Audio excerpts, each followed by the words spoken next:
for Haiti again. God damn it, I can't believe I just said that. It's almost like saying Eve University just 7-banged me. It's hard to say. It's so comically, retardedly fucking stupid that it's literally hard for me to say it. Just like Eve University just 7-banged me naked with no money is about as dumb as what I just said. Jesus. FBI is going to hop in no matter what. And speaking of planning, a lot of times the plan to do something will get you so many years in prison. It's called conspiracy. You conspiring to do something. And they have a step-by-step plan through their text. Remember, they're stupid. And it's them actually joining the military, joining the fire academy, flying to Thailand, actively doing things. That's the big part, because at that point you can't say, "Now we were just playing around." But the wild part is that is their argument. Their attorney is basically saying is they weren't actually planning on doing it. And it's basically that reasonable doubt thing their attorney's gonna try to play on. It's maybe Tanner wanted to actually join the military. Maybe Gavin wanted to be a firefighter and they were just joking around. Oh, Gavin went over to Thailand to learn how to sail a boat. Maybe he just likes sailing boats. And that may sound insane to you, but people have won a lot of cases due to reasonable doubt. An attorney basically saying, can you prove that they really wanted to go to Haiti and do this without a shadow of a doubt? But their attorney is not very expensive. Gavin couldn't even afford his sailing lesson, so it's probably not Diddy's lawyer or nothing. So getting them off on a charge like this, probably not gonna happen, especially since this is front page news. Now, some more evidence that the FBI brought up that I didn't mention was the fact that Tanner white people, I really like you. And Gavin were studying Creole. You fucking idiots. Are you learning Creole to have your race war? You fucking idiots. Which is the Haitian language. So they can make their takeover easier. So now their attorney got to slide up and say, it's a crime to learn a new language. They just like Creole. But the FBI probably going to pull up and say, why would two random dudes from Texas be studying Creole? Which you better believe that the feds are going to bring up in the court case. It's basically, how many coincidences can we give you before you say, all right, these two are guilty? And it's their lawyer's job to make you believe that they're all coincidences. Now, finally, I believe an underrated part of their case, because it's so insane, is the fact that they have another charge. The fact that the FBI has a video that they made of them coercing somebody to perform Netflix watching activities. If you don't know what that means, again, look in the comments. Now, that someone that they coerced was of, I gotta censor a lot of things. Someone of, let's say, Epstein preference. Remember, they wanted both the women and children on the Haitian island. So these people are cupcake chasers. Again, if you don't know what that means, blame YouTube censorship, but look in the comments. So they already got 15 to 30 years they're facing for that video. Because a lot of times how courts usually work is, let's say for some reason they don't get charged for trying to take over a Haitian island. The idea of this charge is so big that it's gonna influence their other charge, the video that they created. So a judge will probably be like, let me just give you the max sentence because y'all was thinking of doing something terrible. It's basically what happened to Diddy. His charges were so bad that even when he got charged for his lesser crime, the judge said, dog, the other things were just so bad. We gotta do something. And that's usually how the feds plan it. They say, if we're not gonna get you for the big thing, we gonna get you for something. But one of the things that annoys me most about this case is not only that these two were just stupid, it was the level of arrogance they had believing that they could take over an island in Haiti in the That's Whitey though. I mean, is this the first time that Whitey's tried? first place. Do people try to take do people try to take over Haiti a lot? Oh God. I don't know my Haitian history. Yes, various entities have repeatedly attempted to seize control in Haiti throughout its history, and the country is currently in a deep crisis due to a power struggle involving armed gangs. Historical context: Haiti has a long history of political instability, including numerous coups and transitional governments. External powers have also intervened, with the United States, for example, installing a puppet regime during an occupation in the early 20th century. Yeah, Whitey's always been trying to push Haiti around. You could say they're haters. Wah! I mean, that's white people, though. Because the fact that they even thought they can take over a part of Haiti kind of tells you what they think of Haiti. Yeah, it is. They're shitty white men. They're babs. Bigots acting badly. Their huts in awe and say, "Wow, you're king now." Meanwhile, Haiti probably. Couldn't you just go take over Switzerland or something? Lots of white people, they'll be like walking around in their dresses and their trousers and stuff. Just go take over, Sweden. Go take over Sweden. Why does it have to be Haiti? It's just racial if you say Haiti. It's like you don't like black people. Why Haiti? What did Haiti do to you? Show me on the doll where Haiti touched you as a child. Haiti is a wonderful country. It just seems like you don't like black people. French black people. Wouldn't even send their army after them. Meanwhile, they probably wouldn't even get to the island because they'd get lost at sea. They didn't know how to sail. So sure, I blame their stupidity, but why are you sailing to Haiti? Also blame the American education system for their ignorance. Because if you're from America, think about what you learned in history class. America's great. America saved everyone. The end. On top of all that, they're from the southern states of America, where there were several states that even wanted to stop teaching about slavery because. Are you miserable and poor and homeless on the streets? Do you really hate Haiti? Would you rather prioritize your hatred for Haiti over bettering your own life? Then you might be a stream sniper. Oh, I'm sorry. You might be. I'm just kidding. They didn't want their kids to feel bad. Meanwhile, slavery is American history. Basically, Are you a hater with an eye? Oh my God. Point is, not only do I think they're dumb, I genuinely think that they believed that they were better than the Haitian people. And damn, you remember the time? Well, I mean, they are white people. This is often the case. They do believe this. It's weird. All life is sacred and all life is equal. But they don't seem to know that. It's a really simple thing to observe. But I don't know. Some people just don't see it. That all life is like sort of equal in a way. It all has the same value. Doesn't matter what color someone's skin is or anything like that. Everybody is equal. All life is sacred. It's not that hard to understand. It's weird when they don't. It's like some weird fundamental thing that they had to talk themselves into for years and years and years. If they're just to chill out and be like, oh, Mother Earth made a lot of people, they would be a lot happier. But instead they're like, we got to go over and take over Haiti with our bad white people practices, babs. News like this would be all people were talking about for like the next coming weeks, but this is probably going to be a day story. That's the end of my yap session. Gavin, yeah, this was like a day story. Two stupid men who are probably going to jail for the rest of their lives. Good.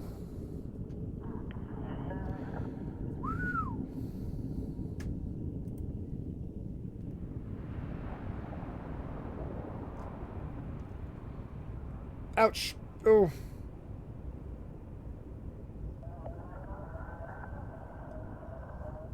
The Expanse. Isn't that a video? Or so yeah, it's a television show, isn't it?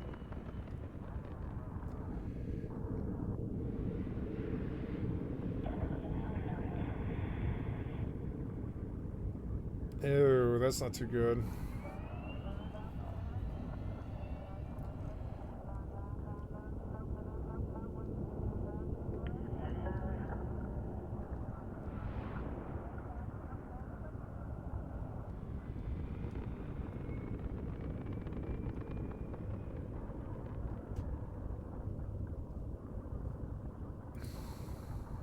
Bavaria is Germany's largest state and seen as the country's cultural stereotype, the Texas of Germany. Its history goes back to Celtic tribes settling the Bavarian Alps around 1400 BC, then Roman rule in the 1st century BC. After the Romans left, Celtic and Germanic tribes formed the Bavarian Confederation around 500 AD. It later became part of the Holy Roman Empire, turned into the Kingdom of Bavaria and joined the German Empire. Modern Bavaria also covers parts of historical Franconia, where many don't identify as Bavarian. Known for Catholic roots, wealth, order, cleanliness, conservatism, and a strong identity, Bavarians are seen as traditional, stubborn, self-confident, and sometimes arrogant. But many say they're just proud of their distinct culture and heritage. More outgoing and talkative than Northerners, they speak a unique dialect everyone loves but no one understands. Beer, pretzels, Weißwurst, Lederhosen, Dirndl and Oktoberfest have made Bavaria shorthand for Germany abroad. They are fiercely proud of their beer, saying that leftover zips are sold as Kölsch in North Rhine-Westphalia. Some locals call their home God's land and have the highest separatist feelings among all German states. They claim they do fine as an independent country or united with Austria. Baden-Württemberg is Germany's third largest state, sitting along the French border. It was formed in 1952 when the post-war Allied zones of Baden, Württemberg and Hohenzollern were merged. Romans conquered the region around 100 AD before being driven out by the Alemanni, who were later subdued by the Franks. Much of Baden remained Catholic after the Reformation. By the 18th century, many locals from areas like Hohenlohe emigrated to England and the US as pork butchers or industrial workers. The region later became home to Mercedes-Benz and Porsche in Stuttgart. A friendly rivalry divides Badeners and Swabians, but no one understands their dialects. The state's motto even says they can do everything but speak proper German. Badeners, known for their good wine, cuckoo clocks, Black Forest cake, spa towns like Baden-Baden, Germany's highest waterfalls at Triberg, and pork dishes such as Scheufele, are often seen as relaxed and hedonistic. Their state brewery Rothaus was founded because people drank too much hard liquor. Swabians, on the other hand, are viewed as disciplined, hard-working, penny-pinching perfectionists, with a love for order and cleanliness, sometimes to the point of cleaning their garbage bins inside. Swabians are often called stingy and humorless, but they see themselves as smart money savers who just want to build their own house. It's said they make tomato soup by pouring water on a red plate. They live off Maultaschen, Spätzle and soups. Locals in Stuttgart are described as boring know-it-alls. The state as a whole, though, is rich, efficient, industrious and highly organized, feeding Germany's image of engineering precision and work ethic. Saxony is a landlocked eastern state bordering Poland and the Czech Republic. It has a long history as a duchy of the Holy Roman Empire and later as a kingdom until the monarchy was overthrown in 1918. During East German communist rule, it was divided into smaller regions but re-established in 1990. Despite its name, modern Saxony has little to do with Old Saxony, which was located further northwest. The region's history goes back to monumental temples dating to the 5th millennium BC and early Germanic settlement around the 1st century BC. Saxony was once one of Germany's richest and most industrialized areas, even surpassing the Rhineland before World War II. After the war and again after reunification, heavy deindustrialization hit the region hard, leaving behind a struggling economy. Saxony is considered the birthplace of the Reformation and known for inventions like toothpaste, coffee filters and porcelain. Its capital Dresden is famous for its Baroque architecture and conservatism, while Leipzig, the largest city, is left-leaning and progressive. But Saxons are often stereotyped as grumbling simpleton rednecks, rebels, populists, neo-Nazis or conspiracy theorists, with a dialect widely mocked as the worst in Germany. During the Cold War, parts of Saxony were known as the Valley of the Clueless, because West German TV signals couldn't reach there. Today, the state is often portrayed as backward or racist due to rural areas and right-wing activity. Locals love dipping dry cake in coffee and have dishes like Tote Oma, a mix of blood sausage, potatoes and sauerkraut. Saxony leads in microelectronics and classical music heritage. Berlin is Germany's capital, largest city, birthplace of the currywurst, and the third smallest state by area. Plus, according to a 2025 Berlin University study, the most unpopular one among Germans. Likely settled since 9000 BC by Megelmargen people, the area developed from early Lusatian cultures and Germanic tribes like the Semnones and Burgundians. First mentioned in the 13th century, Berlin grew at the crossroads of major trade routes and later became the capital of Prussia. In the 1920s, it ranked as the world's third largest city. After World War II, it was divided into east and west by the Berlin Wall, which stood until 1990. Modern Berlin is a chaotic mix of poverty and creativity. And there are plenty of stereotypes about Berlin. It's seen as dirty, disorganized, and full of eccentric people, combined with a high crime rate, visible homelessness, and drug problems. Locals are known for being rude, blunt, boastful, and unfiltered, apparently sounding constantly angry. The city is heavily multicultural and often not even seen as a part of Germany, since it's so liberal, alternative, and hedonistic, with little concern for order or traditional values. Berliners are described as lazy partygoers, tokers and unemployed dreamers who hang out in cafes, wear black clothes, and survive long winters with techno clubs and sarcasm. Some Germans joke, Berlin is not a city but a condition. Call it the green communist hipster ghetto and say that it tries to be Europe's New York City. Brandenburg, Germany's isolated backyard, surrounds Berlin and borders Poland with Potsdam as its capital. Both states tried to merge in 1996, but remain separate. Originating as the Northern March in the 10th century, the region was formed from lands conquered from Slavic tribes. In the 15th century, it came under the Hohenzollerns, who later built the foundation of the Prussian kingdom. After World War II, the Soviets re-established Brandenburg as a state. Modern Brandenburg is mostly rural, flat, boring, and peaceful, full of forests, free-roaming wolves, and a million lakes. Much of it feels empty, with most people living around Berlin and commuting there for work. Locals are seen as friendly, reserved, and leading simple, calm lives. They paddle, hike, or drink dark beer after work. But some say that Brandenburg exists to contain Berlin and keep the rest of Germany safe.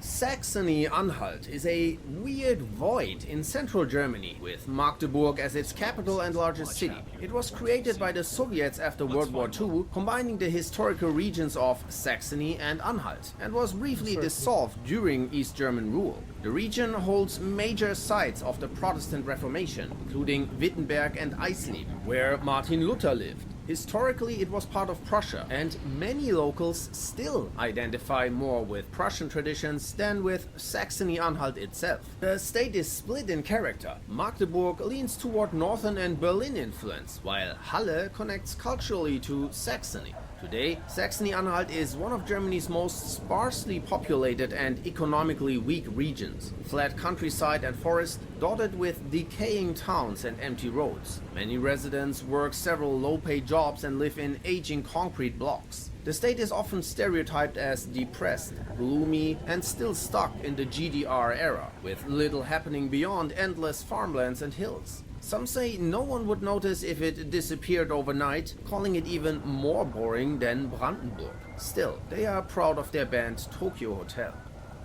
Mecklenburg-Vorpommern is Germany's most empty state, known for its unspoiled nature and Baltic Sea coastline. Schwerin is the capital, Rostock the largest city. The state was created in 1945 by merging the historical regions of Mecklenburg and Western Pomerania under Soviet administration. The region has been inhabited since 10,000 BC. Germanic tribes once lived here but left during the migration period, after which Slavs and Vikings established coastal trade posts. By the 12th century, it came under Polish and later Saxon control before joining the Holy Roman Empire. Today, the state is known more for its nature than its lonely people. Its Baltic resorts, islands like Rügen and Usedom, and the Mecklenburg Lake District make it one of Germany's top holiday destinations, especially for Saxons. Locals have a reputation for being reserved, poor, blunt, and heavy drinkers. The state ranks high in alcoholism. The population is mostly older, with small towns where everyone knows each other. It's also stereotyped as a right-wing stronghold, resistant to trying out new things and old-fashioned thinking. But many consider it a peaceful hidden gem. Schleswig-Holstein borders Denmark and lies between the North and Baltic Seas, giving it a strong maritime identity. Its capital is Kiel, and it ranks among Germany's most liked states, second in national popularity polls. Historically, the region was split between Denmark and the Holy Roman Empire. Schleswig was once Danish, while Holstein was German, and for centuries both were ruled together by the Danish king. Nationalist tensions between Germans and Danes led to two wars. After the Second Schleswig War, Prussia took control by 1867. After World War I, the northern part of Schleswig went to Denmark. The southern part remained German. Today, Schleswig-Holstein is known for agriculture, he sounded more and more German the longer it's a popular tourist region with long coastlines and islands. He sounded like American when he Süd. started. The state also hosts the big Wacken Open Air Festival. The people of Schleswig-Holstein are often described as quiet, distant, and reserved, but they are warm and genuine once you know them. They don't speak that much. Moin and you can count as full sentences. They are also seen as stoic fishermen, farmers, and Frisians, hardened by the constant wind and rain. Life here revolves around the sea, Flensburger beer, and simplicity. Hamburg is Germany's second largest city and its most populous state. The name originates from Hammerburg, a fortress ordered by Charlemagne to protect against Slavic raids. Throughout history, Hamburg was destroyed multiple times by Vikings, Poles, Danes, plagues, fires, and World War II bombings. Yet, it became one of Germany's richest and most globalized centers. In 1189, Emperor Frederick Barbarossa granted it the status of a free imperial city, and Hamburg went on to become a key member of the Hanseatic League, later a fully sovereign city-state until German unification. Its Reeperbahn in St. Pauli is Europe's most famous red light district, while the Schanzenviertel area represents its alternative left-leaning spirit. Politically, Hamburg is a social democratic stronghold. Hamburgers are seen as rich, elegant, elitist, and snobbish. They keep to themselves, speak a northern variant of Low Saxon, and value politeness over small talk. Locals pride themselves on being more cultured, cosmopolitan, and better organized than Berliners, with better bars and more money, of course. Their love for fish... It is time that I eat today. I have not eaten today, and I'm going to go get something out of the freezer. I'll be right back. And I'm going to have to move this kitty, but she's going to be annoyed. I'm sorry, kitty. I got to move. Yep. Move. No, I'm moving. I'm getting up. Yep. Thank you. Gotta go get my dinner. I'll be right back. I'm going to go up to the freezer. Won't take long.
Charge these headphones while I step away.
Jeez, get over there. Oh, did you log me? Of course you did.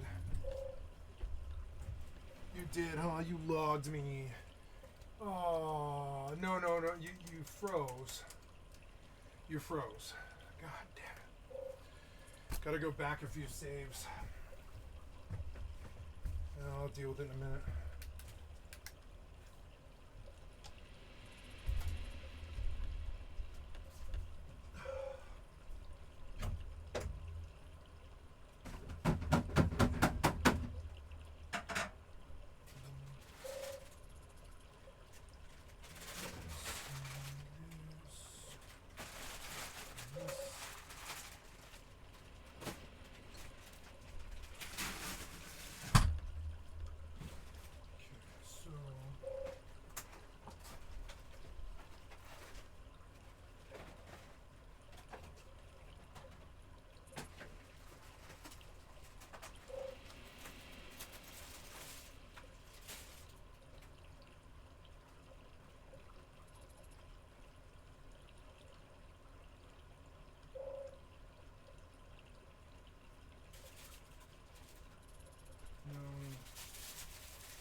Good though.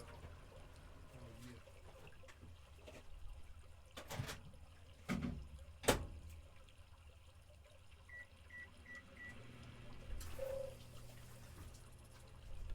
Hi, kitty. Let's feed you, huh?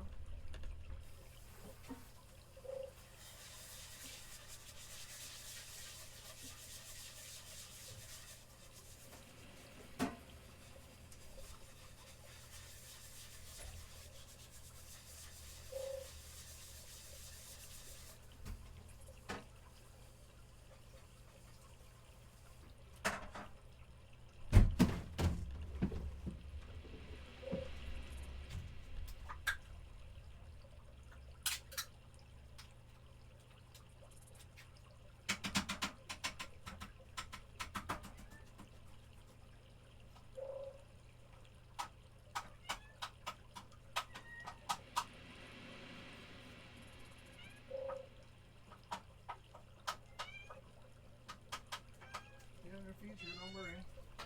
Yeah, I'm gonna feed you, don't worry. Alright, here we go.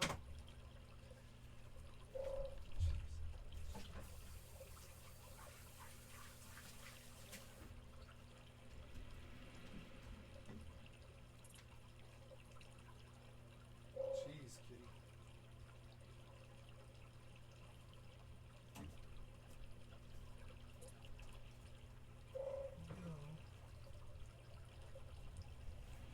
We happy? Okay.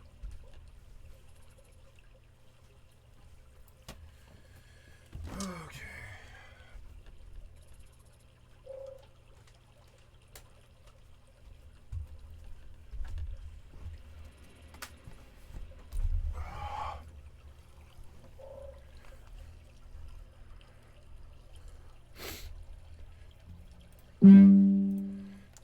different save.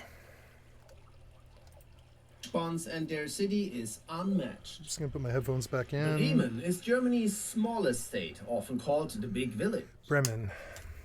Cities, Bremen and Bremerhaven. Bremen became a free imperial city in 1646 and stayed independent after the Holy Roman Empire dissolved. Heavy bombing in World War II destroyed much of the city, but its port connections fueled recovery. When post-war Germany needed a North Sea port in the British zone, Bremen struck a deal with Hanover to secure coastal land, creating Bremerhaven and the modern state of Bremen. Today it's one of Germany's poorer states, marked by high unemployment and a strong left-leaning culture. Locals are modest, eco-minded and community-oriented, biking everywhere and valuing sustainability over status. The city is known for Beck's beer, its historic old town and a fierce football rivalry with Hamburg.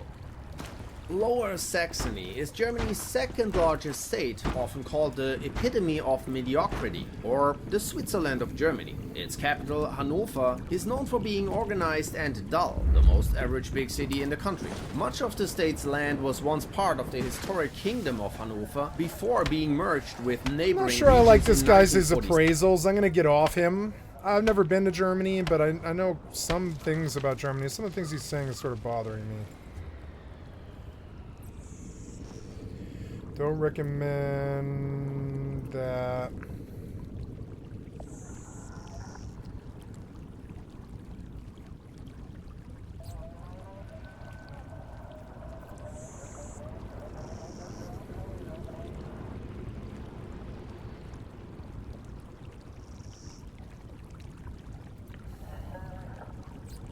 Western game designers be like, the thesis of my work is that humanity is flawed and war is bad.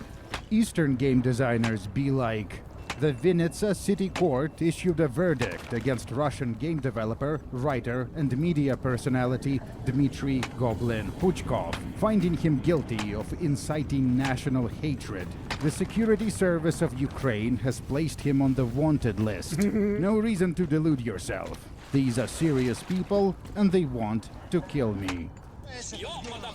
Dmitry is a Renaissance man and a treasure of the internet. If this was a Western story, this would have been one of the foundational sagas of gamer culture, and YouTube essayists would have strip-mined this for society knowledge years ago. Puchkov rose from nothing, writing about first-person shooters on his friend's website, and then used that talent to maneuver himself into progressively more and more influential positions, all the way to attending a presidential inauguration get my in the dinner, I'll be Kremlin, right back. and getting personally need to- sanctioned by the European Union. Along the way, Mr. Puchkov would own the libs, as one does, have a feud with a stalker developer, and discover an entirely new race of people.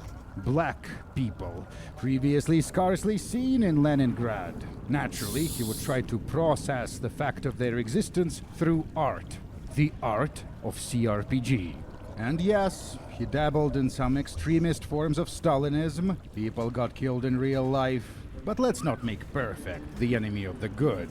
Dmitry was born in 1961 in Kropivnitsky, Ukraine. His father had German roots and at one time was a Soviet instructor of the North Korean army. Young Puchkov moved around a lot and worked a dozen different jobs before eventually settling in St. Petersburg, Russia.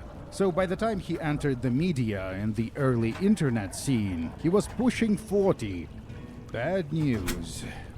Marx is dead. Lenin is dead. And I'm not feeling so great myself. So, why are you called Goblin? From 1985 to 1991, Disney produced an animated series called Adventures of the Gummy Bears. At the time, Russian translators were not familiar with fantasy terminology, so they mistranslated the show's massive ogre I remember this villains wonderful as show. goblins, Yeah, Gummy thinking Bears. these terms were interchangeable. So for a while in the Russian They thought they could sell us imagination, candy through a- Goblin through a was cartoon big, show. dumb monster. When Dmitry began writing God, about it's a computer games, culture he was still working in the dive. criminal investigation department of the Russian police. One day, we read a newspaper article titled Goblins in Police Coats. And even though police detectives don't actually wear greatcoats, we took to calling each other goblins. Ironically, Puchkov signed his articles as Senior Operative Goblin. This was back in 1997. The Russian 90s experience was like living in IRL Fallout 4, except everyone was wearing fake leather. Feels like the setting of a boomer shooter, and in a way it was. Puchkov primarily focused on FPS games, particularly on the sensational game Quake.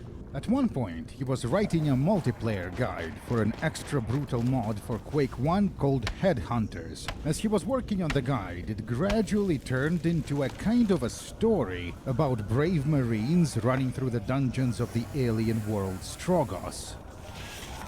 In Russian, there is a saying, the wolf is the forest's janitor. It refers to the wolf's ecological role, culling the sick and the weak, maintaining the balance of the ecosystem. The Marines were the wolves, and the alien planet Strogos was a diseased forest. Dmitri's extensive guides for Quake were compiled and published in 1999 as a standalone book titled Dungeon Janitors. The book was a hybrid between a Quake multiplayer user manual and working-class space marine fiction. The characters are foul-mouthed and quick-tempered. They weren't exactly intellectuals, nor they were meant to be.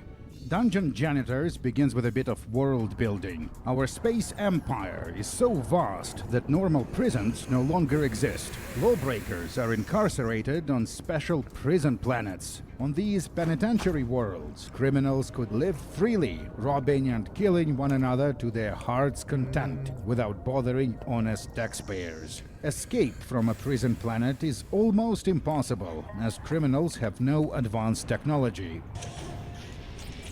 The armed forces of the Empire are trained using simulator programs. The Quake simulation is based on real events when a failed teleportation experiment accidentally opened the way for monsters to invade Earth. After establishing the setting and introducing the main character, a soldier named Kaban, or Boar, the book rather abruptly shifts into a gameplay guide for Quake, teaching the reader how to enable mouse lock and WASD movement, features that weren't enabled by default in old shooters. If an enemy falls into acid and screams in pain, shoot him without hesitation. If you walk past, he'll climb out and kill you. Ostap Bender used to say in such cases, "A bit more cynicism, kitten. People like that." Puchkov quotes a character from the novel The Golden Calf by Soviet authors Ilf and Petrov from Odessa, Ukraine. Goblin's first known foray into game development was rewriting the story of a little-known Polish RPG called Gorky 17. A Soviet teleportation experiment goes wrong, and the closed city of Gorky 17 has to be quarantined. A NATO squad is sent in to uncover what happened. As players, we explore the ruins, solve adventure game-style item puzzles, and fight terrifying creatures in turn-based combat. Gorky 17 was made by the studio Metropolis Software. The Polish developers likely didn't anticipate the stir this game would cause in Russia. At one point, you could find 3 different versions of Gorky on the market, each with a different plot and different politics. What? First, there was the original release. In that version, one of the squad members makes some rather unflattering remarks about Russians. It doesn't seem like this sort of content would do well, so the publisher decided to make changes to the story. In this second version, the NATO team was replaced by a Russian squad working for the Ministry of Disaster Relief. The characters were changed. The player now commands a Russian, a Ukrainian, and an Estonian operative. Eventually, the Polish game was discovered by Dmitry Puchkov, who was famously very sensitive to any sort of anti-Russian, anti-Soviet, I've always been aware that in the East there's tons and tons of video game stuff going on, but I've never really heard it before. Communist themes. A communist is a member of the Communist Like, for Party. instance, almost all of the best games, like Rust, Eve, FFXI, Ultima, or not sorry, Ultima, but Rust, Eve, FFXI. There's a few other ones. They're all like European and or Japanese, and they make the best. They make the best games. The Russians made Tetris, and I still think Tetris is the greatest game of all time. Guard of humanity, moving in the right direction. I was never a member of the Communist Party. They invited me to join back in Soviet times, but I didn't consider myself worthy to grace an organization that my father had belonged to. I am not a good person, and I didn't feel I belonged there. Dmitry personally knew the head of game development and publishing. Who the fuck goes, I am not a good person? I don't think I could ever do that. Sure, I ran from the cops, stolen credit cards, stolen cars, dealt drugs, and all that. Makes me a bad person, I guess. I guess I'm a bad person, but see, I can't even really commit to it because I never harmed anybody. I never caused any overdoses. I don't think, anyways. I don't,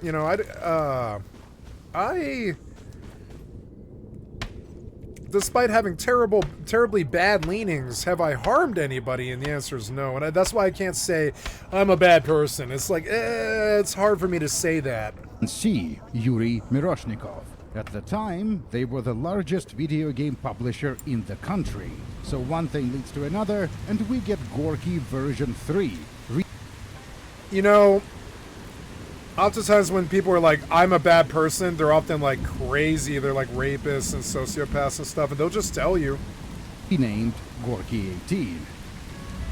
The year is 1999. Boris Yeltsin, an alcoholic, is president. America has won the Cold War and is now a hyperpower. People are shooting each other in the Caucasus again.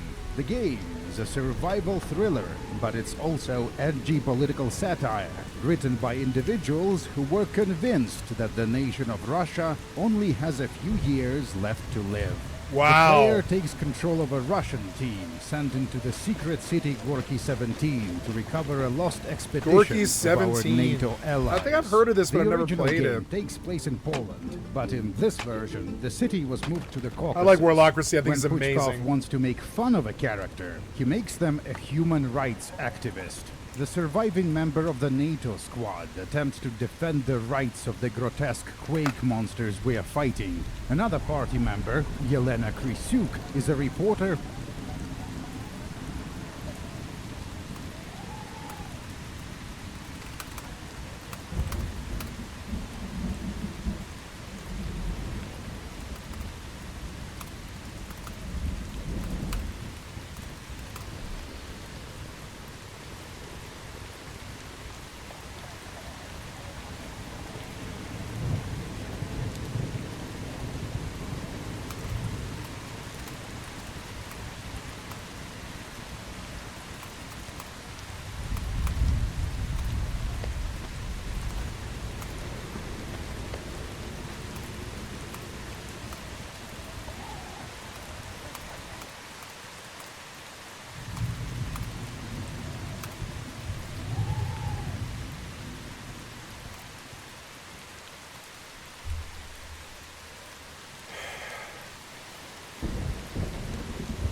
Is it that I didn't capitalize?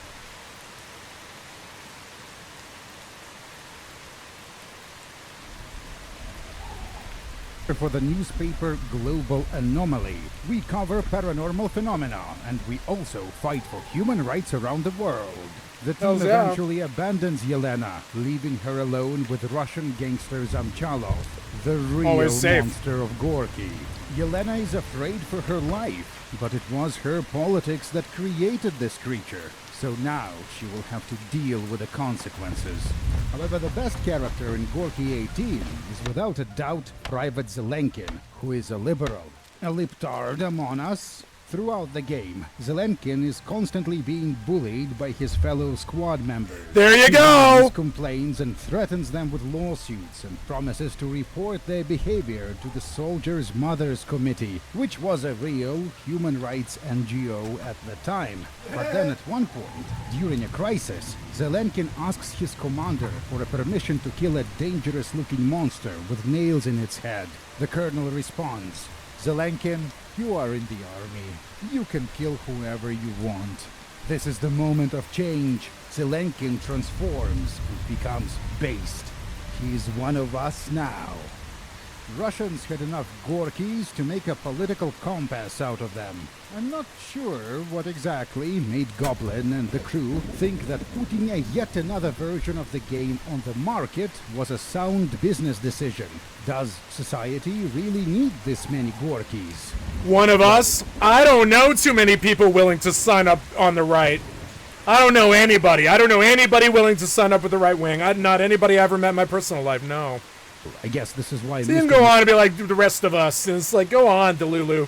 Roshnikov is in charge of We like women. You know. So, video games, and I am not, because the answer was yes.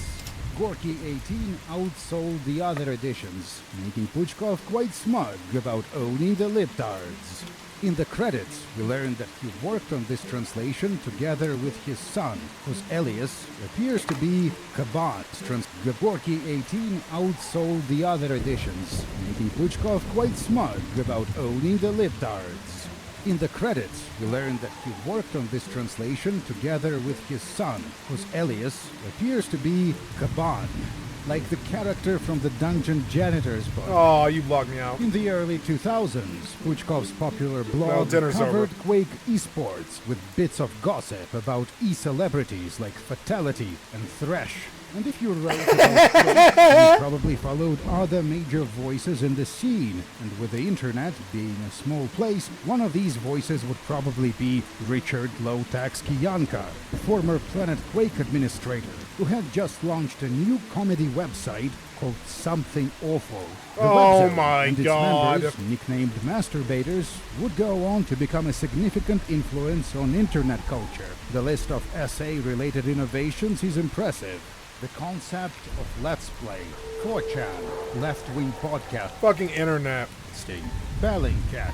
You are looking at the oldest surviving post on Goblin's personal website, accessible without internet archaeology. In the comments below, Russians are spamming an old Something Awful meme.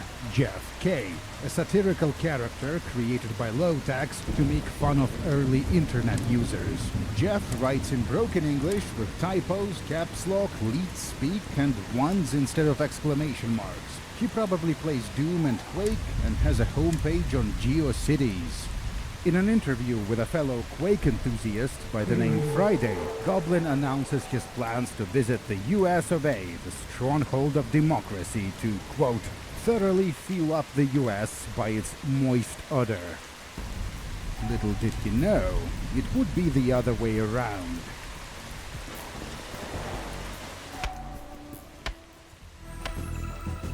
Yesterday, Friday, around 2000 Moscow time, unknown perpetrators planted explosives and treacherously blew up an outhouse in the Chechen city of Gudermes. The Second Chechen War began 2 years ago. Goblin would sometimes cover the key events of his Every blog. time he shows him. The explosion tore apart a peacefully defecating Chechen railway worker. The commentators joined the discussion. I don't know why, but this immediately reminded me of a moment from the great RPG Fallout 2. In one village, for a certain quest, you had to blow up an outhouse. Smiley face. And then it went off, boom! The whole village was covered in crap. Then, a year and a half later in the game, you return to the village, and the crap is still there, decorating the landscape just as beautifully. Smiley face. Too bad there was no railway there. Smiley face. That is too bad.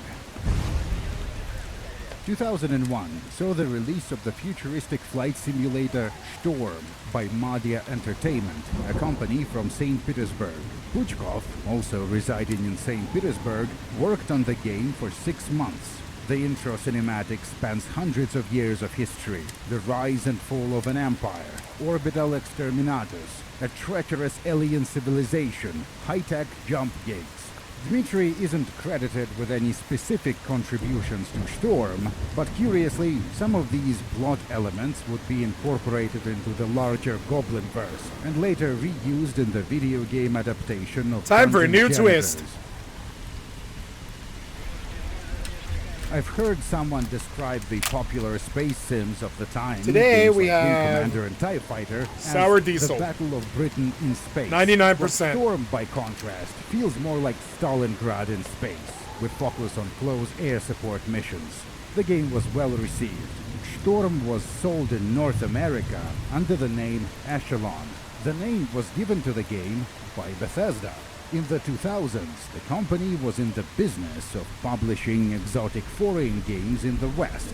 It didn't always go well. The developer Madia published an open letter stating that Bethesda did not pay them for boxed sales of the game, as was allegedly specified in the contract. Peter Hines, VP of PR at Bethesda, stated that Madia presented misleading allegations about Bethesda's role as publisher of Echelon in North America, and that Bethesda had no contractual obligations to Madia. Was Gobbler swindled out of money by Hines? Hilarious if true, but it probably isn't. I will happily spread this misinformation regardless. July 17th. 2001. Dmitry walked down Nevsky Prospect, the main street of St. Petersburg, reminiscing about the olden days. Someone was killed here. Someone else over there. The vice governor got his head shot through right here, and his wife had the tip of her nose blown off. It's a little thing, but it made a lot of people happy. There are scary rumors that the great website Something Awful is about to shut down. Supposedly its owner, Lowtax, doesn't have enough cash to pay for hosting. America. He's such a clueless sucker. He doesn't know that in Russia, sites with this kind of traffic can be hosted practically for free. I am urgently writing him a letter. He should come over to my place in St. Petersburg. I'll rent him a bed. For dollars, of course. Puchkov promised to allow Lowtax to post on his blog if he's funny enough. Lowtax never did, for more reasons than one.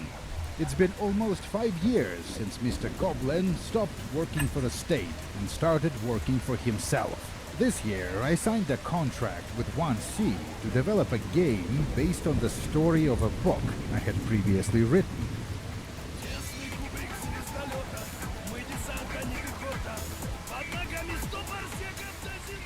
But that will take a while.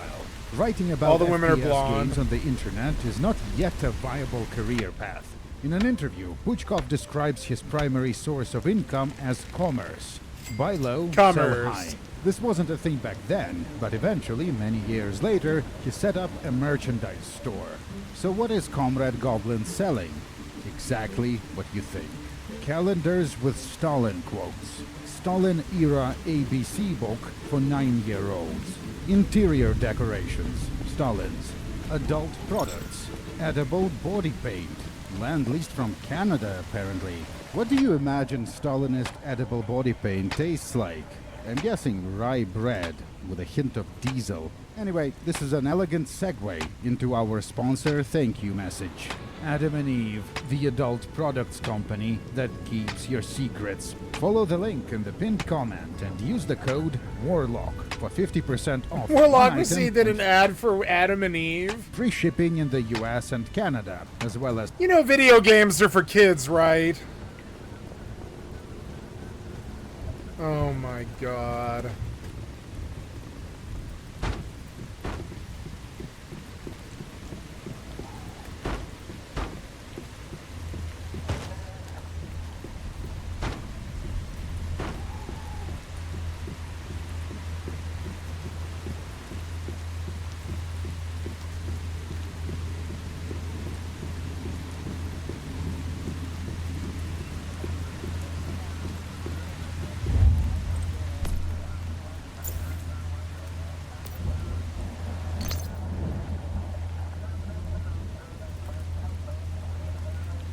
as free rush processing.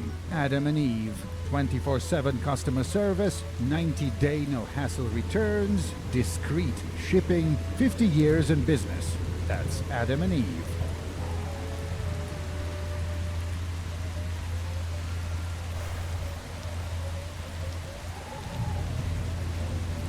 JFK 111111. The something awful hosting crisis was averted when Lowtax had a brilliant idea to charge real money for forums access. The cost of an account is $10, which would be around $18 in 2025 dollars. Both Richard and Dmitry would eventually use their immense comedic talents to secure themselves McMansions, or in Dmitry's case, a Russian equivalent of one. Meanwhile, the Quake scene was changing. The former Alpha Predator, Quake 3 Arena, was losing ground to a newcomer. Counter-Strike, released just a few years ago, was aggressively conquering internet cafes. It was a new kind of shooter. Realistic, grounded, bullets traveled instantly, easy to pick up and play. A passing fad, I'm sure. Dmitry built his personal brand as a Quake enthusiast, and the time had come to get into other things, like game design. Добро пожаловать в компьютерную игру. Welcome to the video game Dungeon Janitors. Игра мастерски создана. The game is masterfully created based on a book I wrote. The book is about the difficult fate of the Special Operations Brigade Deadhead. Is this best the commanders actual in cover of the galaxy. book? The game is also about these wonderful people. Dungeon Janitors, released in the West as Planet Alcatraz, is a real-time with pause RPG where you control a party of characters, like Baldur's Gate, but it's so much more. Надо понимать, что действие происходит. Understand that the game's events take place on a prison planet, populated with scum, rape, murderers, cannibals, and racists. The planet is Sailor Silence, a penitentiary world in our vast space empire. The player takes command of the sabotage and reconnaissance group Upir, which translates as vampire or ghoul. The Imperial Intelligence received word that the inmates are secretly assembling a starship. Our task is to infiltrate the planet undercover, posing as prisoners, find the location of the illegal starship, and destroy it. The protagonist is Cadet Kaban, the same character from the book, and also an alias of Puchkov's son. Kaban has a fixed gender and personality, but players can customize everything else about him. The character creation system is inspired by Fallout. We have stats, skills, and traits. There are even the same trap options. It's meaningless to invest in the Imperial weapons skill early. We won't get to use these until the game's final act. Combat and quest design aren't the strongest parts of this game. The characters are. Dmitry based our party members on his old Quake buddies. It's just something he does. Back in Gorky, he changed the gangster character to be Vova Zamchalov, his real-life friend. The same character returns in this game as our squad mate Kruger. Диверсант Капан – настоящий интернационалист. Kaban the Space Marine is a true internationalist. He equally hates moral freaks of any shade of skin color. You know it's gonna be special when Herr Gobbler tries to downplay the racism. Мочи козлов. Kill them all! The largest settlement on the planet is the racially segregated northern city, built on the shores of the River Stinky. White people control the industry. There are efforts to build a navy, a destroyer, to patrol the aquatorium of River Stinky and shell the Asian districts from a safe distance. The Asians, meanwhile, have the best melee weapons on the planet, and since this is an RPG, melee combat is at least as viable as ranged, if not more so. One of the most important people in the northern city is the Imperial agent Blackie, who has direct access to the Cerberus orbital laser. At one point, the team mistakes an Asian spaceship-shaped building for an escape attempt, prompting the Imperials to blast it from orbit. Blackie concludes that we are simply too stupid to work for him and exiles Kaban to the Nazi town. The Aryans are not the same Dad, as white do you people. think They are Solomon political Cole would have liked prisoners me? from the Fourth Reich, Sure. a spacefaring nation likes our you, okay? empire is at Do you war think with. he would have They liked talk you? in Soviet prison slang, if you but with listen a to your thick grandpa, German accent. Solomon A Cole would give combination you a of good features whooping. you don't expect to work as well as But it I think does. he would have liked Now, him, I know that some of you New Vegas gamers are not impressed with the philosophical sophistication of ethical conundrums presented in that game. Liberalism versus authoritarianism.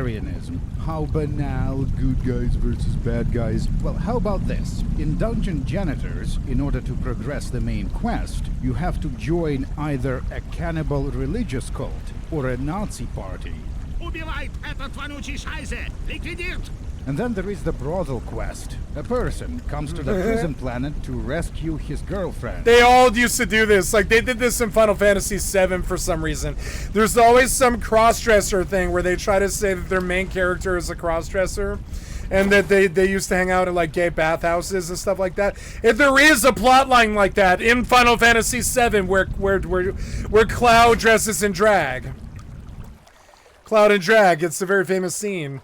And it's weird, but all these video game developers, I think they're like secretly gay, but they hate gay people, I think, or something. I don't know what it is, and they're like secret cross-dressers, and they want us to know, but they also want to hide it, so they like drop it in the script of their video game that the main character is also a cross-dresser, which is sort of weird. Who got involved with bad people. It's fine, like nothing wrong with transvestitism. It's just remember. Having Cloud, it was shocking to me when I was like 10 years old or whatever, 12 something. I was like 12 when I dressed up in drag as Cloud Strife so I could go like meet the Baron B or whatever his name was, Baron, or I don't remember the name. I forget the name of the guy because it's been so long. But in Midgar, you're supposed to go meet this guy and you end up dressing in drag to get into his like nightclub. And they did that scene in the 7 remake and stuff, but it was sort of odd at 12. Because I was like, Mommy, do really, really strong masculine dudes with swords dress up like women often? And she was like, well, it's okay if they do.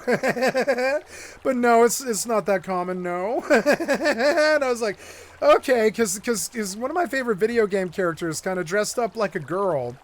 I was kind of wondered about that. It was like, because it's like, it's a kid's game. I would say Final Fantasy VII was a kid's game. Kills her captain. Now, is it okay for them to show transvestitism to kids?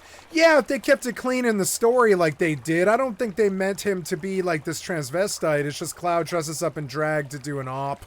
This happens a lot in weird like spy culture like stuff and.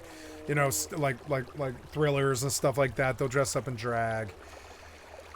But it was sort of weird because it wasn't really consistent with the story. It didn't really need to be there. It was sort of sorted, and you could tell it was very, very racy in Japan, and they were going for that. Has the guy Cloud Strife in drag. Girlfriend takes a piss on the floor of the brothel and then tells the woman to leave because this is now a man's restroom. I remind you that Kaban is the online handle of Puchkov's son. This was too weird even for goblins. We might have went too far. Even for goblins. So in the sequel they retconned this, making the woman madly in love with Kaban. Roughly 3/4 of this game is edgy humor that one might find crude, but it fits the setting and it doesn't come across as something made with the intention to humiliate. The rest is what one might call autocomplete racism. It's different now, but back when this was made, living in St. Petersburg, you might meet like 3 black people a year. The world simply wasn't as connected as it is today, and people's idea of foreigners were hallucinated from fragments of pop culture and pop history in random proportions. So, in Planet Alcatraz, we are witnessing something rare and special, and that is Russians discovering black people for the first time and playing with different ideas, trying to understand what they are about. The Black District in the northern city has a massive dance floor. The traders sell hip-hop clothing. The sequel has the protagonist going on a white nationalist rant. The rural Africans are exaggerated age-of-sale caricatures.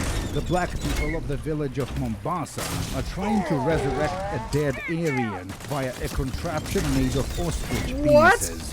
And The they door isn't succeed. protecting The them. black people research will continue through the subsequent games. In a strange way, Dungeon Janitors is actually quite progressive and even iconoclastic. Russian creatives are very class snobbish. Touching anything tied to lower class culture immediately identifies you as low status. And since nobody enjoys being looked down on, Russians came up with a slur for members of the creative class. Kryako. It's falling out of use, but I'm bringing it back. Dungeon Janitors is working-class space marine fiction. It's crude, grounded, and unpretentious. Gobbler's art is fiercely anti-Kryako.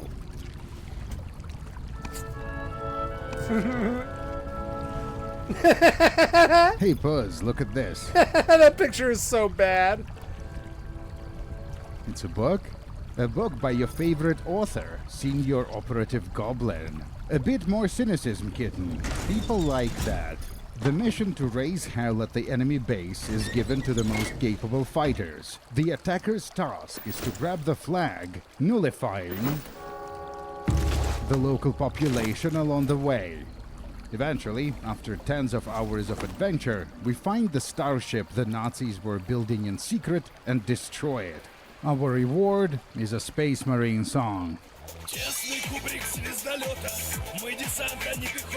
Soviet criminal chanson. Some of you might recognize it as the bandit music from Stalker.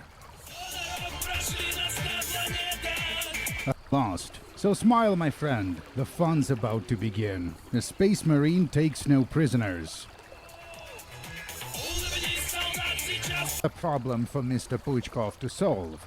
Since the 1990s, Russians experienced an influx of foreign media that needed to be translated and distributed. Most games back then were translated by software pirates with little to no expertise, while the professional translators, who did have the training, often lacked, Allah forgive me, media literacy. That's how ogres become goblins, dwarves become gnomes, Paul Atreides was renamed to Paul, and Terminator became Cyborg Killer for some reason.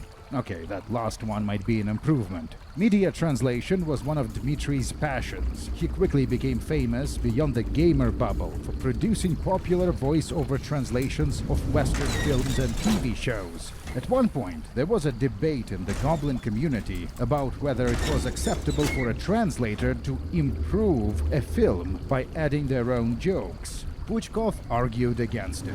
Wouldn't that distort the author's original intent? Someone else accused him of lacking a divine spark of creativity. And so Puchkov launched a parallel translation project called The Divine Spark, which specialized in deliberately mangling films for comedic effect, kind of like what he did with Gorky 18. An early hit was the comedy translation of The Lord of the Rings, which redubbed all the characters to have Soviet pro personalities. The Divine Spark translations got popular. One commentator on our channel described them as the skibidi toilet of its era. Some years later, Puchkov teamed up with Gaijin Entertainment to produce a video game based on this Soviet Middle-earth universe. Bros and the Ring, a funny game from Goblin. That's the title. Initially, the snail wanted to create a Fallout-style world with a fellowship exploring the ruins of an ancient Soviet civilization. But they were concerned that this would remove the universe too far from the source material. So they decided instead to take the normal Lord of the Rings and, quote, considerably dilute it with idiocy and all sorts of nasty things. For the secret meeting with Fyodor, Pandulf sends his loyal assistant, Agronomist the Hobo. Agronomist the Hobo? Oh no! What? Release the little fellow immediately, you dirty pedo. He's mine. So this is an action. You know, I actually read a really funny book that slipped under the fucking I owned a really funny book that was a complete lampoon of the Lord of the Rings, and there was a bunch of dirty sex in it and stuff.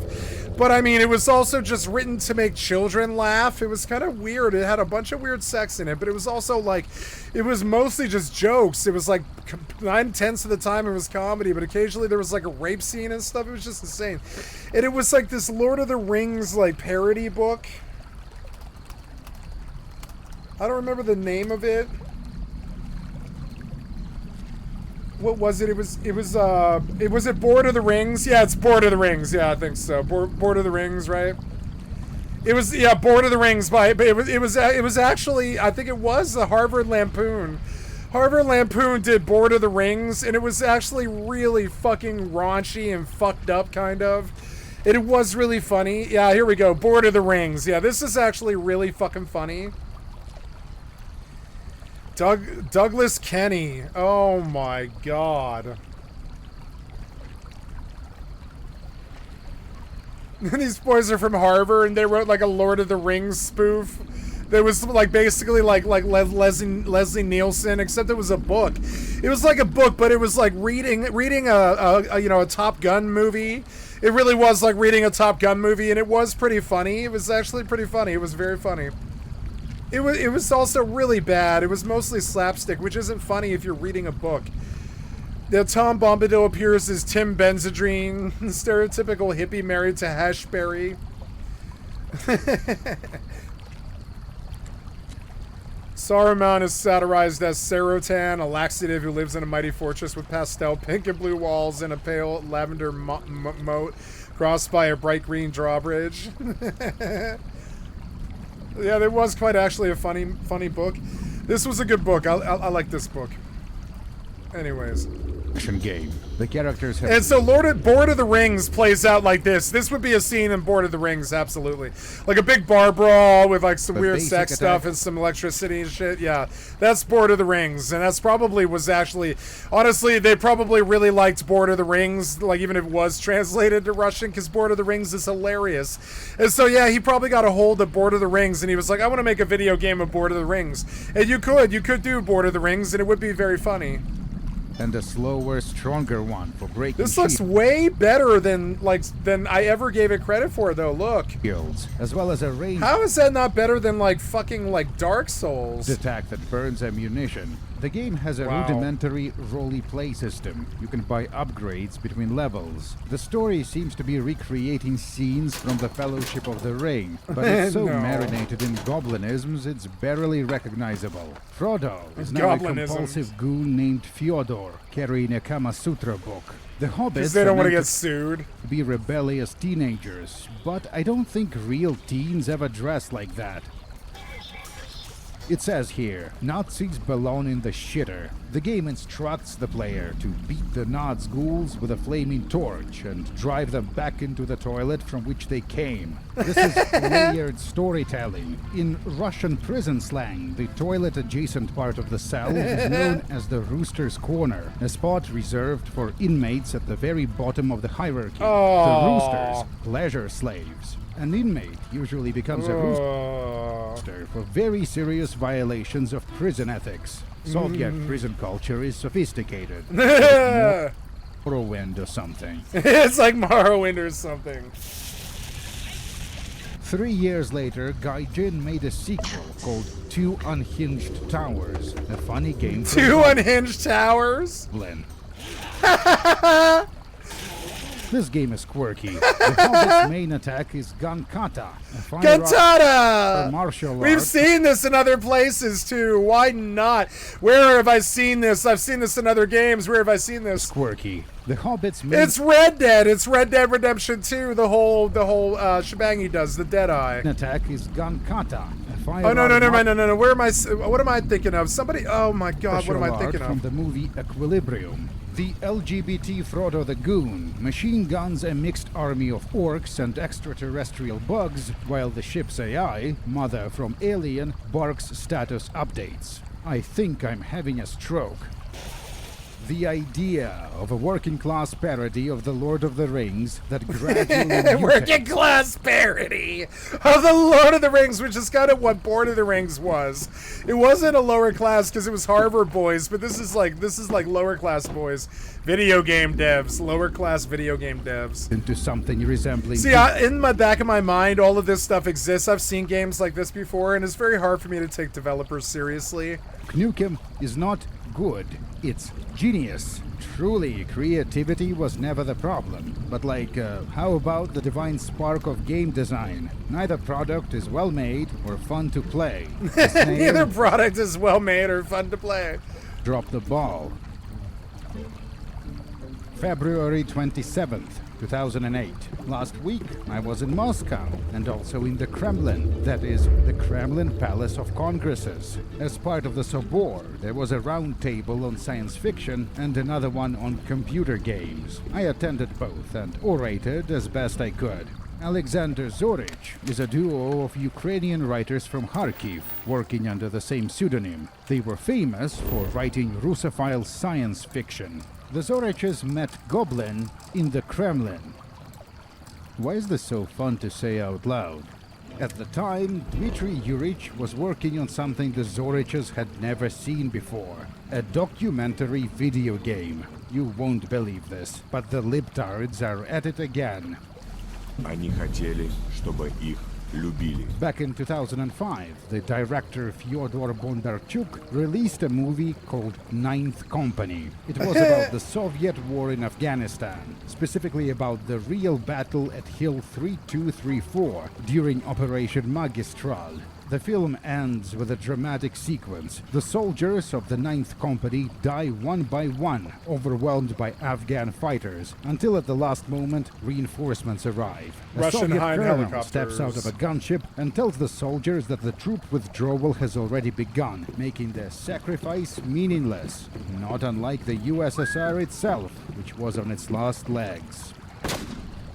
You get it? There are themes of society in this. Goblin got it, and he got curious. Puchkov went on an investigation to find out all the details of Operation Magistral. Certainly a libtard at Kryakl would not invent a bunch of fake facts about real people just to make a 5 out of 10 movie.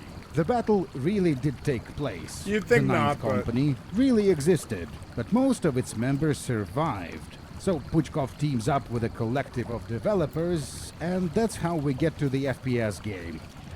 The mountain landscape was created using satellite imagery, and the events were reconstructed with input from the fighters themselves. Dmitry Yurich Goblin, sharp and sardonic, shone dazingly at the presentation of his newest game, The Truth About the Ninth Company. I received it as a gift, along with a handsome army belt included with the game, and I have already finished Handsome it. army This belts. experience is just a Oh few my hours God. long, and it focuses on a single battle, told from the perspectives of different soldiers. It begins with a walking simulator-style introduction where we meet our comrades.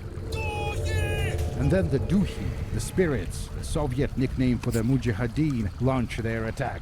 In the first mission, we play as a machine gunner. Ammunition is unlimited, and there is a very generous auto-aim. Enemies spawn endlessly, and our health regenerates. Our task is to identify and eliminate RPG crews. After taking down enough enemies, the character shouts in order to retreat, just before being hit by a rocket. The machine gunner was one of the historical casualties the real Ninth Company suffered in the battle. And then we switch to another soldier. A few hours have passed, and now it's night. After that, we take control of his comrade, and so on. The game wasn't well received, largely due to its simplistic mechanics. Some critics were also put off by its overtly pro-state message. Still, the concept of a documentary game is fascinating. If something like this were recreated with modern systems on a platform like Arma, it could be very compelling.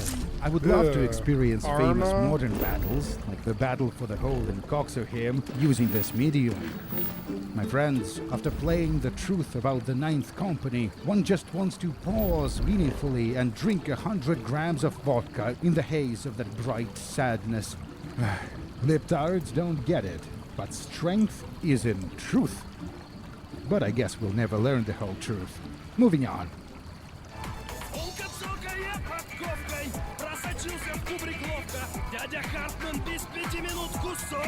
Another exciting sensational What? release of 2008 was Planet Alcatraz 2, The Hunt for the Black Square. The Space Marines of the Reconnaissance and Sabotage Group UPIR have completed their mission and were evacuated off planet. except for See, their these are the commanding developers that I officer, know and Sergeant love and troll.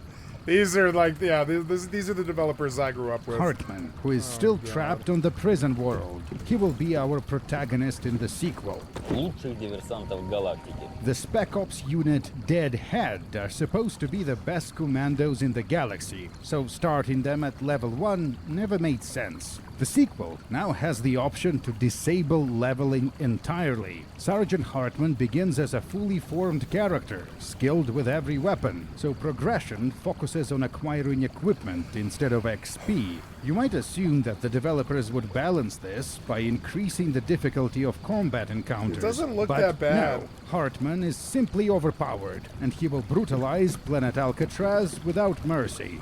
The game looks a little better, but unfortunately the prettiest locations are the new areas, and there are only a handful of these. Most of the locations are reused from Alcatraz 1.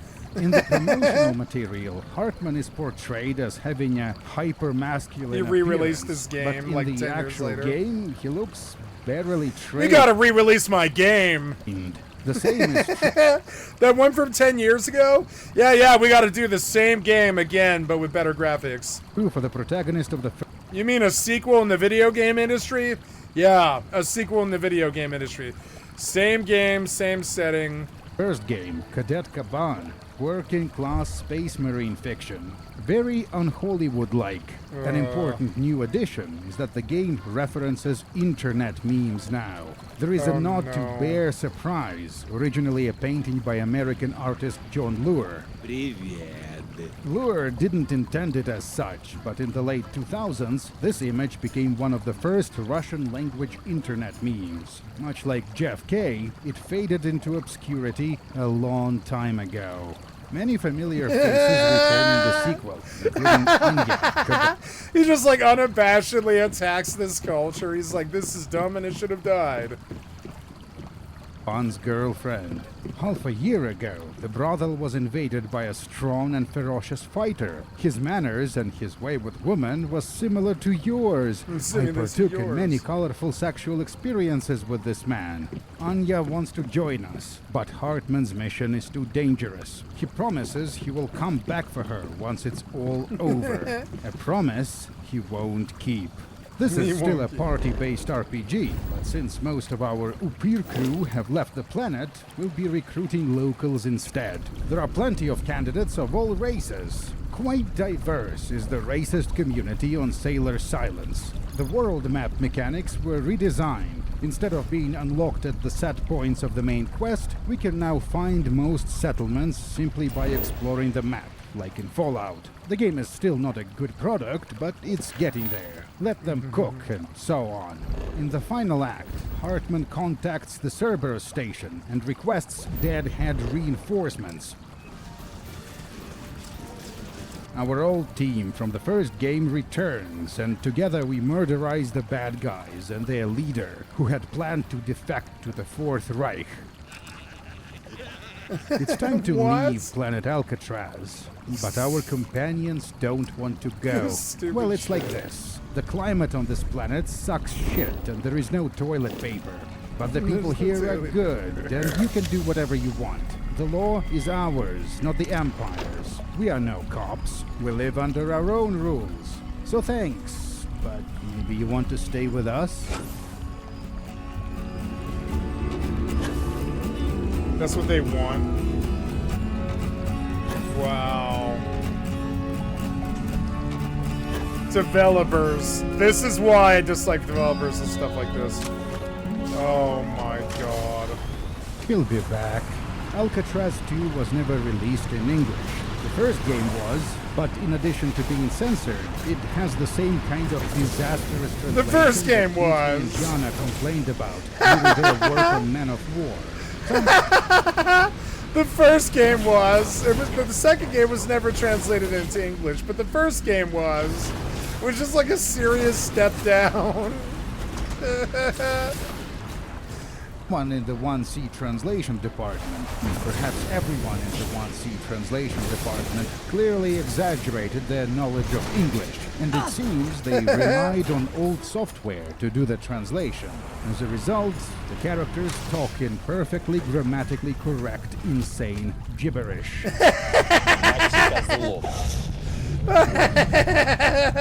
The Lord of the Rings wasn't the only movie goblinized by the Divine Spark project. They also did others, including Star Wars, The Phantom Menace. no! Puchkov made a Star Wars video game. Of course he did. It's called And he didn't A get Storm permission. in a Tear Cup. Raised in shared taxis. Yeah, sounds better in Russian. Alternative translation. Teacup Much racing. ado about nothing. Minibus racing.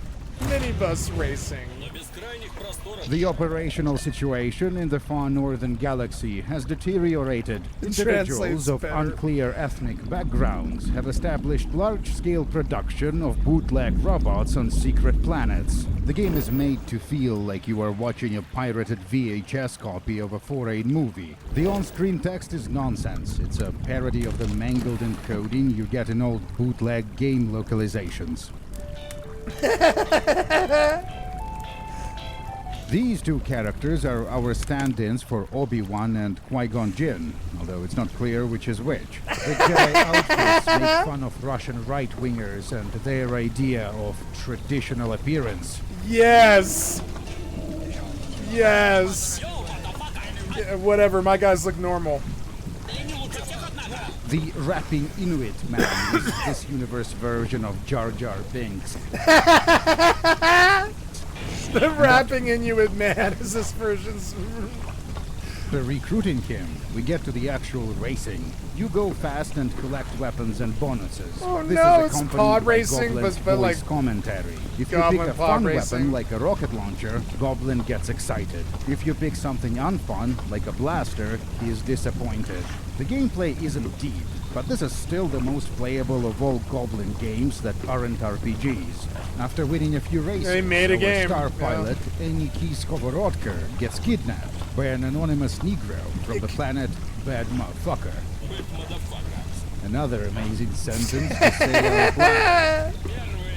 Oh my The god. first stage is the Motherfucker Grand Prix, Black Brothers only competing. This concludes the African research What? project of the Goblinverse. We Fucking studied black races. and decided that we like them. A Motherfucker, black brother motherfucker, and their motherfucker. That's team he up thinks to that's all conquer that the black people galaxy say with is music. A motherfucker. wholesome moment. Because he saw like When he saw media like is Friday or disrupted- something. He like saw Friday. Oh no.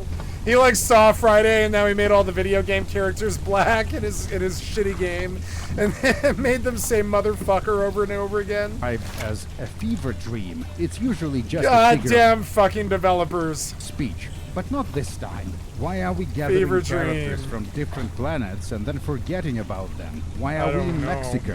Why are the cutscenes so well produced and expensive What? looking for a But the tiny game is so gimmick game? crappy. Why is Yeah. everyone so much into rap?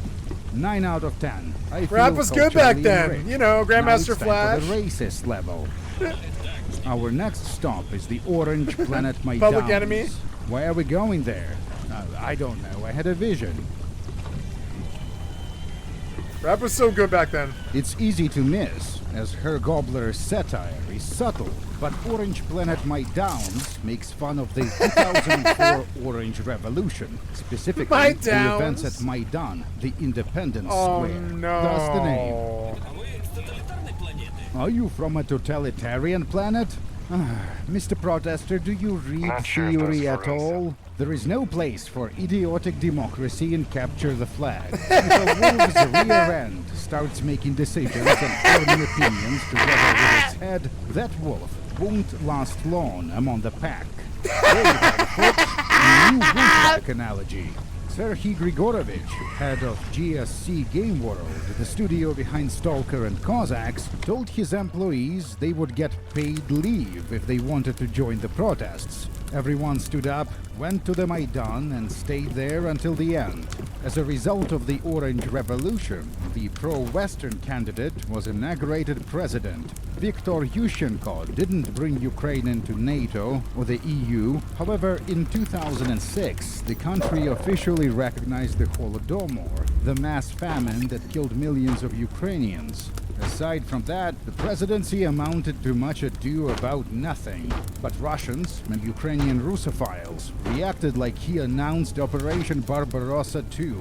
How else can I, as a Russian, feel about the genocide of my culture? What Dima and I do is carefully maintain our cerebral hygiene. No radio, no television, no newspapers, and limited contact with certain aspects of contemporary Ukrainian culture.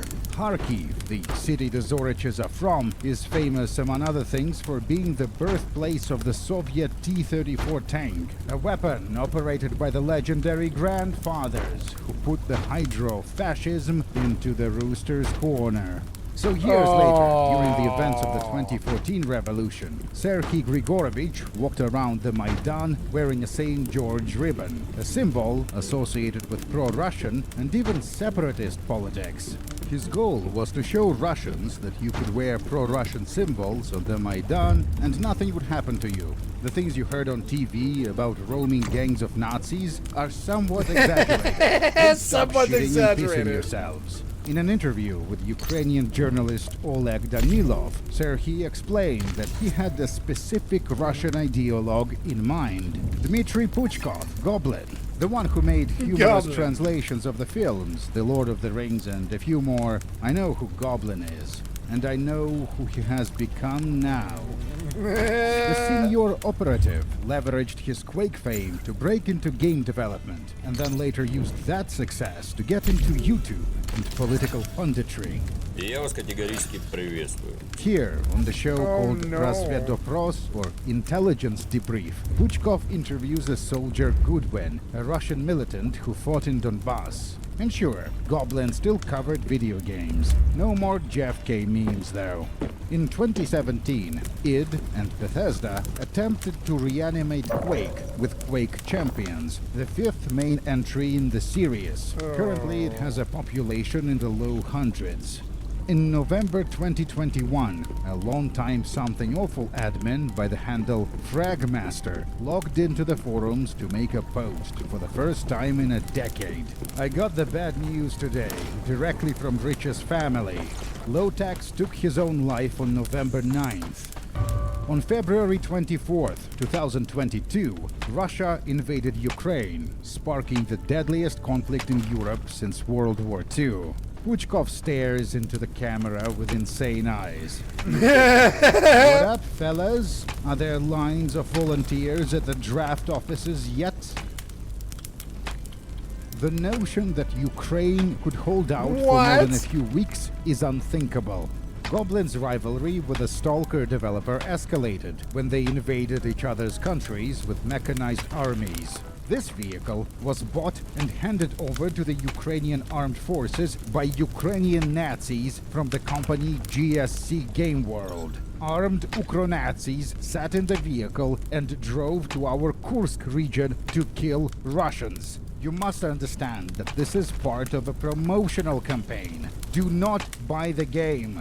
Puchkov's YouTube channel with 3 million subscribers was deleted for inciting international hatred. Former Russian President Dmitry Medvedev voiced his support. We will avenge you! Goblin appears to have government backing. He now co-hosts a show on state-owned Radio Sputnik and attended a presidential inauguration at the Kremlin. And not that long ago, Puchkov was involved in the pivotal event called Puzik Gate. If you want to live in society, you must play by its rules. And if you want to live well, you must know how to bend them. One man who took this advice to heart was the militant commander by the name Ihor Puzik, call sign Zloy. Perhaps he was a good man once. Hey Dmitry, isn't that your friend? Zloy pose really broke everyone's heart. People saw him as a hero and protector of the common folk from Donetsk. But now, all kinds of nasty rumors are spreading. Accusations of drug trafficking, stealing humanitarian aid, ignoring crucial intelligence, working with Ukrainian spies, and last, but not least, you know how in StarCraft, when you need to change your army composition, you might deliberately send some of your troops to their deaths? Or like when an uppity space marine keeps demanding to know where the Vespine gas profits went. Well, thanks to Professor Zloy, Russians now have a word for that. Nullification. Zelenkin, you are in the army. You can kill whoever you want. Я вас категорически приветствую. It's time we face the monster we created. Goodwin's wife, callsign Yojik, she's also a combatant, went on Goblin's show and spilled the beans on everything. The drug trade, working with the enemy, the exact way they got rid of witnesses. Surely this means that Buzik's reign of terror is over. I mean, even the Why former does she look president like Hitler? watches this show. The authorities will take care of it. Indeed we will, kitten. Dmitri tried to use Her his Hitler platform hairdo is to making draw me feel attention ill. to the injustice, but that didn't seem to amount to much. Goblin worked for decades, attacking anti-corruption activists, smearing them as foreign agents, creating conditions for people like Pose to rise, and for people like Goodwin to get destroyed. This is what happens But with to this developers place playing where politics. destiny is made. Why have you come unprepared? Oh, look at that. Combatant Yojik is on the wanted list. I guess she was a libtard. You think you know a person. Ihor Puzik remains in charge of his regiment and is still praised on state TV.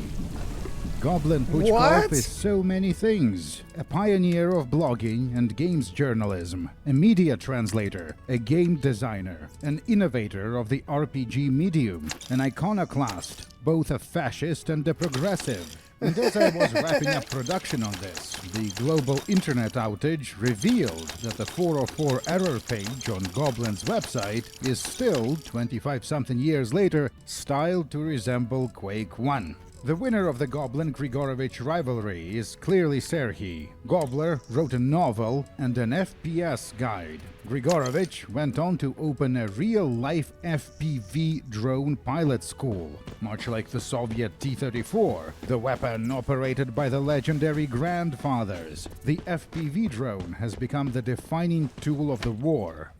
The Vinnytsia City Court issued a verdict against Russian game developer, writer, and media personality Dmitry Goblin Puchkov, finding him guilty of inciting national hatred. The Security Service of Ukraine has placed him on the wanted list. No reason to delude yourself.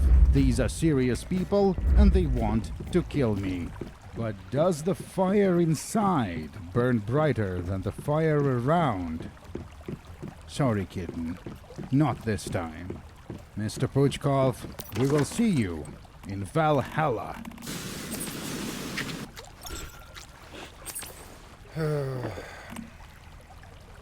Fucking weird. Fucking weird. Ah, you are here, son. Good. We have a problem. A big one. At the edge of the known space, the ancient enemy is gathering its forces once again. As we speak, the Kryakles are filming a movie about the battle for the hole in Coxohim. They will make it about themselves. They are posting their own thrice recycled trash. What is from he even something talking else to seem about? cool posters. To stop them, you must return to Cool Sailor posters. Silence and assemble a crew of the galaxy's most dangerous criminals. Hi. Hello. Welcome back, Senior Operative. A forward unit of humanity. You will fight in the sacred war until the stars go dark. Or until you are needed once more. Oh my god, this weird shit.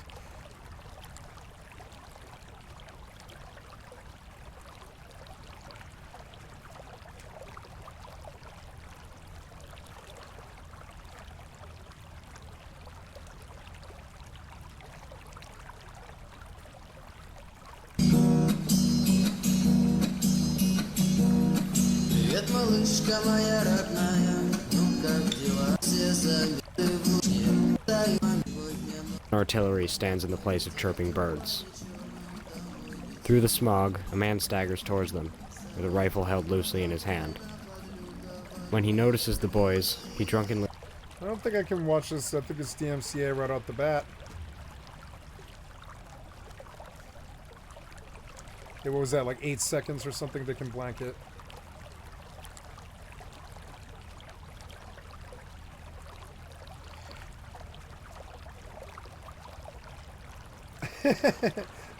And so that's it. America is not white people's land. That's Europe. Well, it is. It is. It absolutely is white people's land. What? We fought a war over it. What? Yeah, you trigger me. You trigger me. I can't believe I ever liked you, you fucking goblin. Oh my god. Duh. It got conquered. I forgot he said this. Absolutely, it is. It's been our land for... He's saying this because he wants the attention. What a little baby. Hundreds of years. Of course. Yeah, I'm sure all of our wars were fought by white people, yeah. Obviously. It got conquered, yes. I think, maybe this is controversial, but they have to crush the other side. That's right. Oh, that's right. 100%. You have to, because you can do one of two things. You cannot challenge the left That's and right. let them do their thing. And then they're going to just run you over, and eventually when they get power, they're going to crush you. Or what? you can utterly... What do you mean when they get power? Remember when Joe Biden was in power? He slept through the last 3 years because he just wasn't there. He didn't come for your money or any of that other stupid ass shit. He sat there and did nothing. You canceled him. We canceled him. Everybody canceled him. Like, what are you talking about? How is Joe Biden gonna go crazy on power or whatever? He was asleep at the switch. What are you talking about? Confront them and defeat them. You destroy them completely. Destroy everything about them. Oh, that's what he's been saying? The mayors in jail. Put the governors up on... You guys wonder why I so freely say I dislike white people, because this is my experience with them.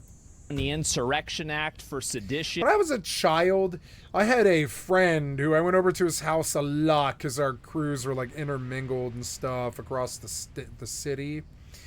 And I liked him, but he was I didn't like him, actually, no. I wouldn't say I liked him, I just tolerated him, I guess. But he owned the house that we went to, and him and his piece of shit father were so fucking racist. They were like, his father would come down so they could exchange racist jokes. That was the whole of their fucking shebang. Put all the people that were doing... It left a bad taste in my mouth. Doing the in front of the detention centers, put them in mandatory... This sort of stuff, yeah. Prison labor camps. Any of them that are violent, authorize the police officers to respond with violence to them. What? Immediately, completely shut... Jesus Christ, Zach, you're here fucking advocating for violence in America against Americans by Americans. How is that not basically, we should like basically cancel you. Or whatever, not cancel, but it's like, Jesus Christ, you're like advocating for American violence on Americans. You don't think that's a faulty attitude?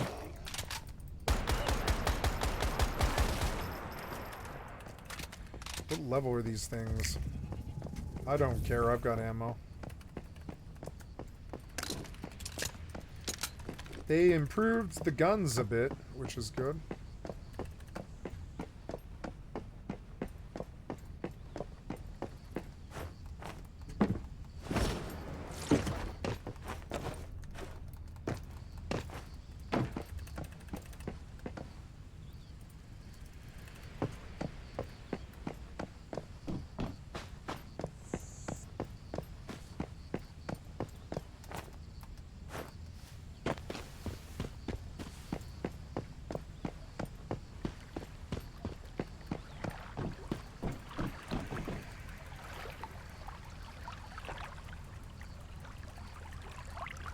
There's a player.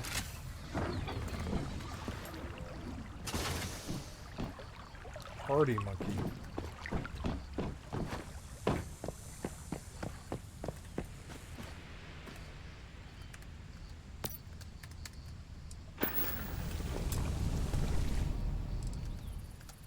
Shut it down. Bring in the military if you need to. Please do not use the military on your fucking fellow Americans. Do not listen to this shithead retard. For fuck's sake, man. Do whatever you need to do. Look and find out who's funding this. Take those people. No wonder the right wing fell apart. Because half of them talk like this. Put them in Guantanamo Bay. Like, I'm talking about scorched earth, Old Testament. I'm sure you now, are. I made you a video, shithead. I think it was last year, talking about why so many like content creators are terrible people, and I wanted to expand upon that today by specifically focusing on Twitch streamers, and this comes after like TwitchCon, it comes after like loads of streamer drama.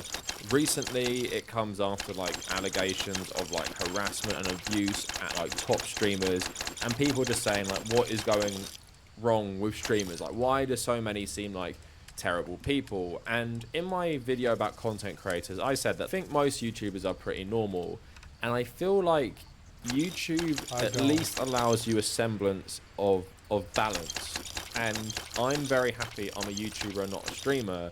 And sometimes I think to myself, like, I could be a streamer as well. Like, I could make the channel even bigger, I could keep growing just my audience, and I could have like a better connection with my audience. But then I often think to myself, why the fuck do I want to do that? Because the negatives, which we're going to talk about in this video, are so bad. It would just be so bad for me, like, mentally. Like, sure, it would probably be good for my like brand, my channel, even my income, maybe sponsorships and stuff like that, which I don't really do. But the cost to my mental health and just all the insane stuff that happens to streamers and what streaming often turns you into as well, I just wouldn't want to do. So I don't really want to focus on anything specific today in terms of like, oh, this drama or this drama. I just want to talk about generally why streamers often turn out to be unhinged. And I think it's one of two things.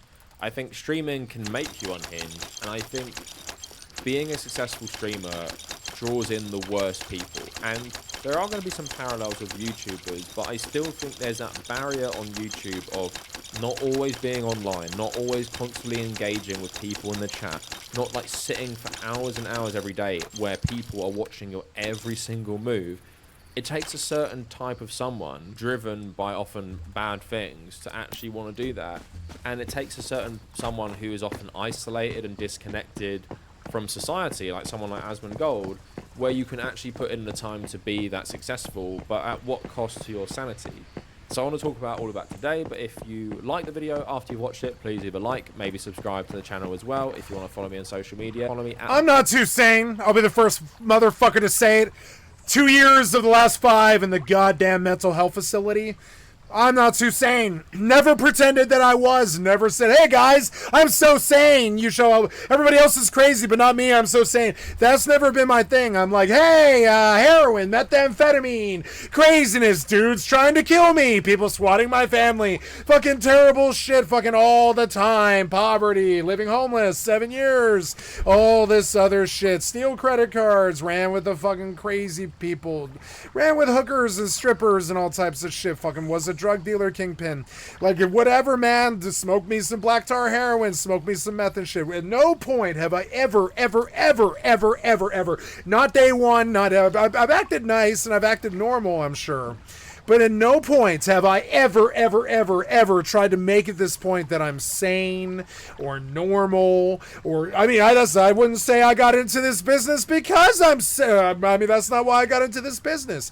I got into this business because I thought, wow, if there's anybody in the world that might accept me for who the fuck I am, it might be the streamer culture. They're like the only one. I couldn't, I mean, I did it in real life, but I had to chase all kinds of crazy societal norms like skateboarding, snowboarding, dancing, raving, driving, doing drugs, getting high, committing crimes, shoplifting, breaking car windows, drunk driving, all types of crazy peer pressure stuff and weird stuff. But I mean, like, but like, I don't do that anymore. Now I'm just crazy on fucking camera. They don't pay me. I don't fucking care. If you didn't see the crazy when you came in the first 10 seconds, I'm not doing my fucking job. So I look at this guy. He wants to appear sane. I think all the time about how I'd like to dress up in raver gear and bleach my hair. I was thinking about bleaching my hair and then dyeing my hair green like Ninja and shit like that. Because I don't care. I don't care about being normal. I'm not like that. I don't fucking value it. Like I don't value it. I'm trying to think of any time I've ever valued normalcy. I liked having a home when I was a child in one state and one place. That time I appreciated normalcy. Beyond that, my life was pretty much shameless. You guys ever seen that television show Shameless? Yeah. There was times when we had to move out all of our stuff because we were full-blown homeless. That ever happened to you? Where you're like, well, we're still working jobs, but we don't have an apartment to go home to. Did that ever happen to you? So anyways, it's so crazy. To me, crazy is relative, first of all. There is general things you could say about crazy that are accurate, but it's this weird relative fucking thing, like a spectrum, sort of like autism or something like that. Crazy comes in a lot of different flavors, in a lot of different ways. And I don't see myself, nor have I ever seen myself, going on this stream and being like, I'm normal, I'm sane, please, I'm totally not unhinged, please, I'm not a crackpot, or any of this other stuff. Didn't spend 2 years of the last 5 in a mental health facility. Didn't, or whatever, it's like crazy. And it's like, that didn't happen. None of that stuff happened. But no, I'm just like crazy, smoked a lot of drugs, went crazy, got a lot of felonies or whatever. Don't really, or not got a lot of felonies. I don't have any felonies. But I mean, they tried a bunch of times. They tried a bunch of times to fix me with felonies. But they never landed one. They tried like 7 times to fix me, more than that, like 9, I think. But it's like, they tried a bunch of times, and they never did stick one. Because they can't find any intent there. They can't see that I'm an evil person. They know that I haven't done anything very bad. It's fucking weird. But, I've sold drugs, but I mean, like, I paid my debt to society. This guy, he seems to want to appear normal. But he appears like the freak to me. A little bit. He seems to want to wager what crazy is. And yeah, Asmongold acted pretty crazy there, and I think the really shitty part about this is I think he's playing his little crazy flute at a perfect fucking gait, at a perfect rhythm, and he's dancing along his people because he's not dumb. I think he's a survivor, and I think he'll say or do anything, and I would too. Say or do anything to farm these people for reaction. Do you understand? Because that's what the fucking job is. If you can't relate to it, if you resent it, or you don't think it's funny or like crazy or fun, then you don't know what the job is. You don't understand the people that you've been watching. That's our fucking job. We're meant to be fucking crazy, piss you off, set you off. And he does that in spades. He triggers the libs when he's like, you should be blackball abducted by the cops in your own country or whatever. And that triggers me. He's saying it because it triggers me. If you can't see that, you're not too good at the streamer game. Could you call him a bad person because he's triggering the libs? Does he believe the things he's saying? Is there millions of dollars at stake? Things you should ask yourself. I don't want to answer those questions because I don't know him. It's not my life. I don't want to judge him. I'm not his judge. I think he would appreciate me for not judging him. I'm not going to judge him. But the things he said were very, very dangerous, particularly because it is owning the libs. It's exactly owning the libs. They expect him to do it. He does. I've always suspected that he was like this when, particularly because of McConnell. McConnell was this guy that you could tell when they first started out. McConnell might have been famous right along next to him if he had stuck with it. But you could tell McConnell's personality was not something that the WoW community was going to put up with most of the time. Whoa. Oh. And so he brought McConnell along with him, and then McConnell disappeared, which is an example of Asmongold, one that you can make, a fair conclusion to draw. And I get the feeling that in the background, McConnell, you can tell who McConnell is just by his voice.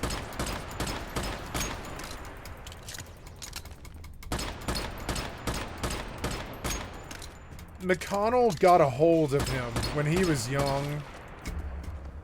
And you can tell McConnell, I think, was the real right-winger of that duo. And they were a duo, if you guys remember. And, like, I would say a lot of this blame lies with McConnell. And instead of... I don't know what you would say. I don't know what you call it. It's like instead of blaming or paying McConnell for his content, Zach just ran with McConnell's weird attitude, doomer attitude towards everything, including people who are dissident. But I mean, this country was built on the Tea Party act of throwing tea in the fucking harbor. And yes, these protests, that's sort of Americana. It is. It's people exercising their right. And very, very gratefully so often. You'll see when they're down there, they're grateful to do it. Exercising their right to free assembly and freedom of speech and stuff. And so, but he proposes that we get blackballed by the fucking ICE or by the cops. And that's crazy. Now, the smart man that I grew up with or whatever that I watched wouldn't have ever said something like that because it's just, you know, it's inciting violence against your fellow Americans. A smart man doesn't do that in America.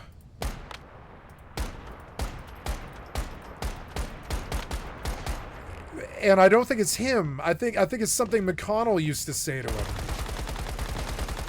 I think because he was in the WoW community like me, and he only had a few friends and a raid. And most of them were probably alt-right and kind of crazy. I know, because you can hear him say crazy things like, we should stick the cops on all these protesters and shit like this. And maybe Zach does have that weird right-wing shit in his heart. Maybe he does. But it comes across as a very, very calculated, money-based, fucking trigger the libs fucking thing that he doesn't repeat every day, that he didn't make his career off of, that he doesn't seem to want to spout like Candace Owens and make like a fucking personality of him. You see him, you see other stuff like steak and eggs and shit like this, and you see other elements of his personality, but... I don't know. Can you say that he's like this all the time? No. I think the whole thing was about triggering the libs, and that's it. And he would be dumb not to. He probably made $1 million doing it. And so then he looks in the camera and he's like, protesters should be hauled off and black bagged by ICE or all this shit, right? Because he knows it's worth $1 million. You would do it too.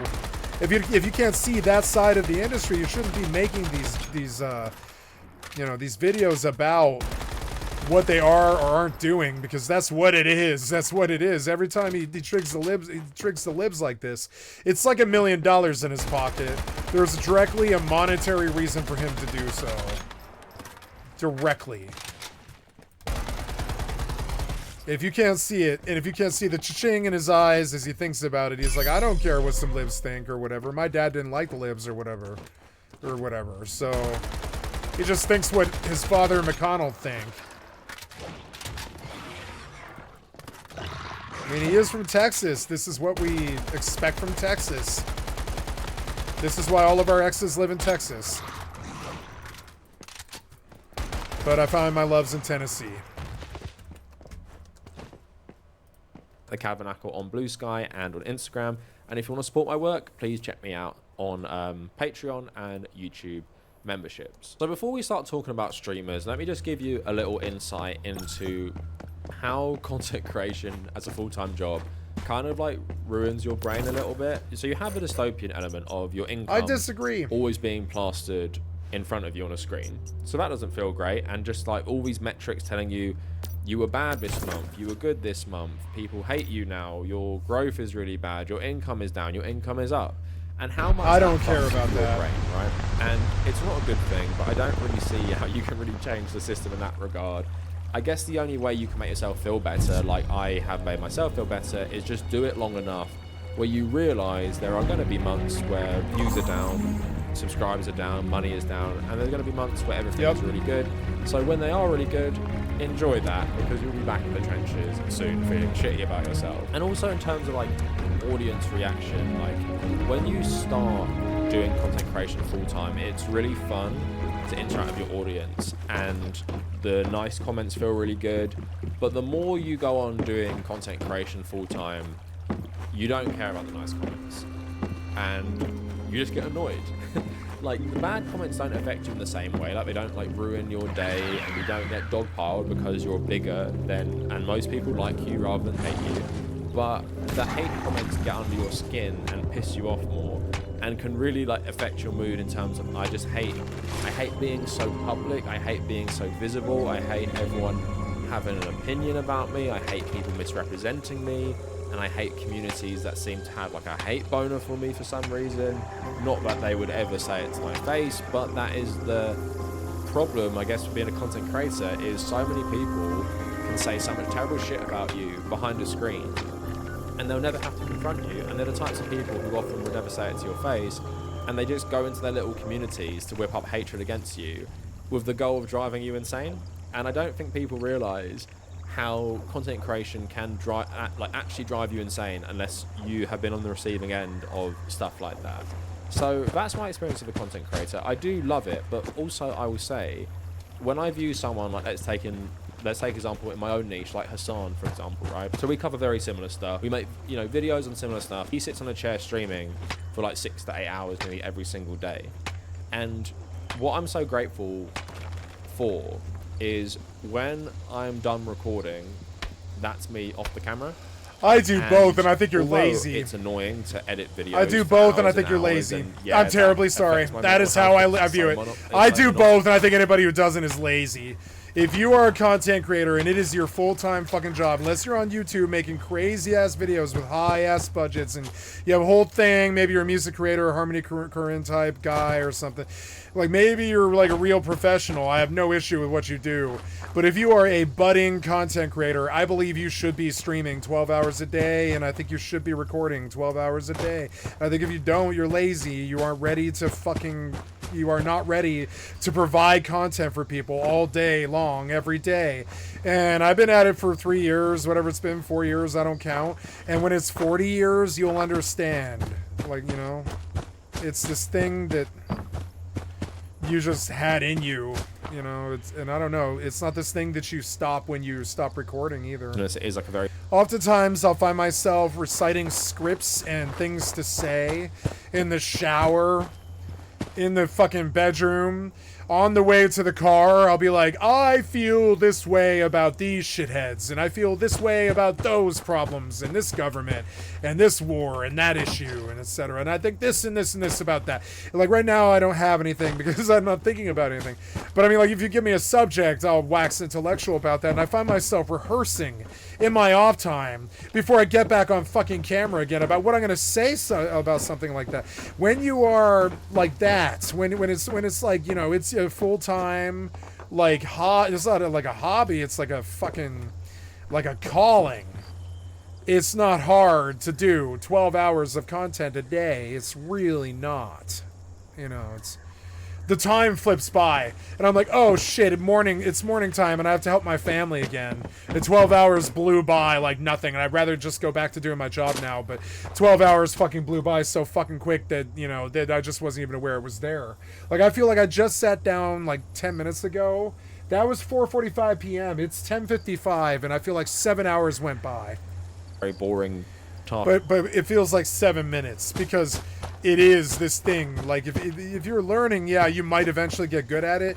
If it's actually a fucking calling, like being a talk show host, if it's an actual fucking calling for you, you will do fine, you know?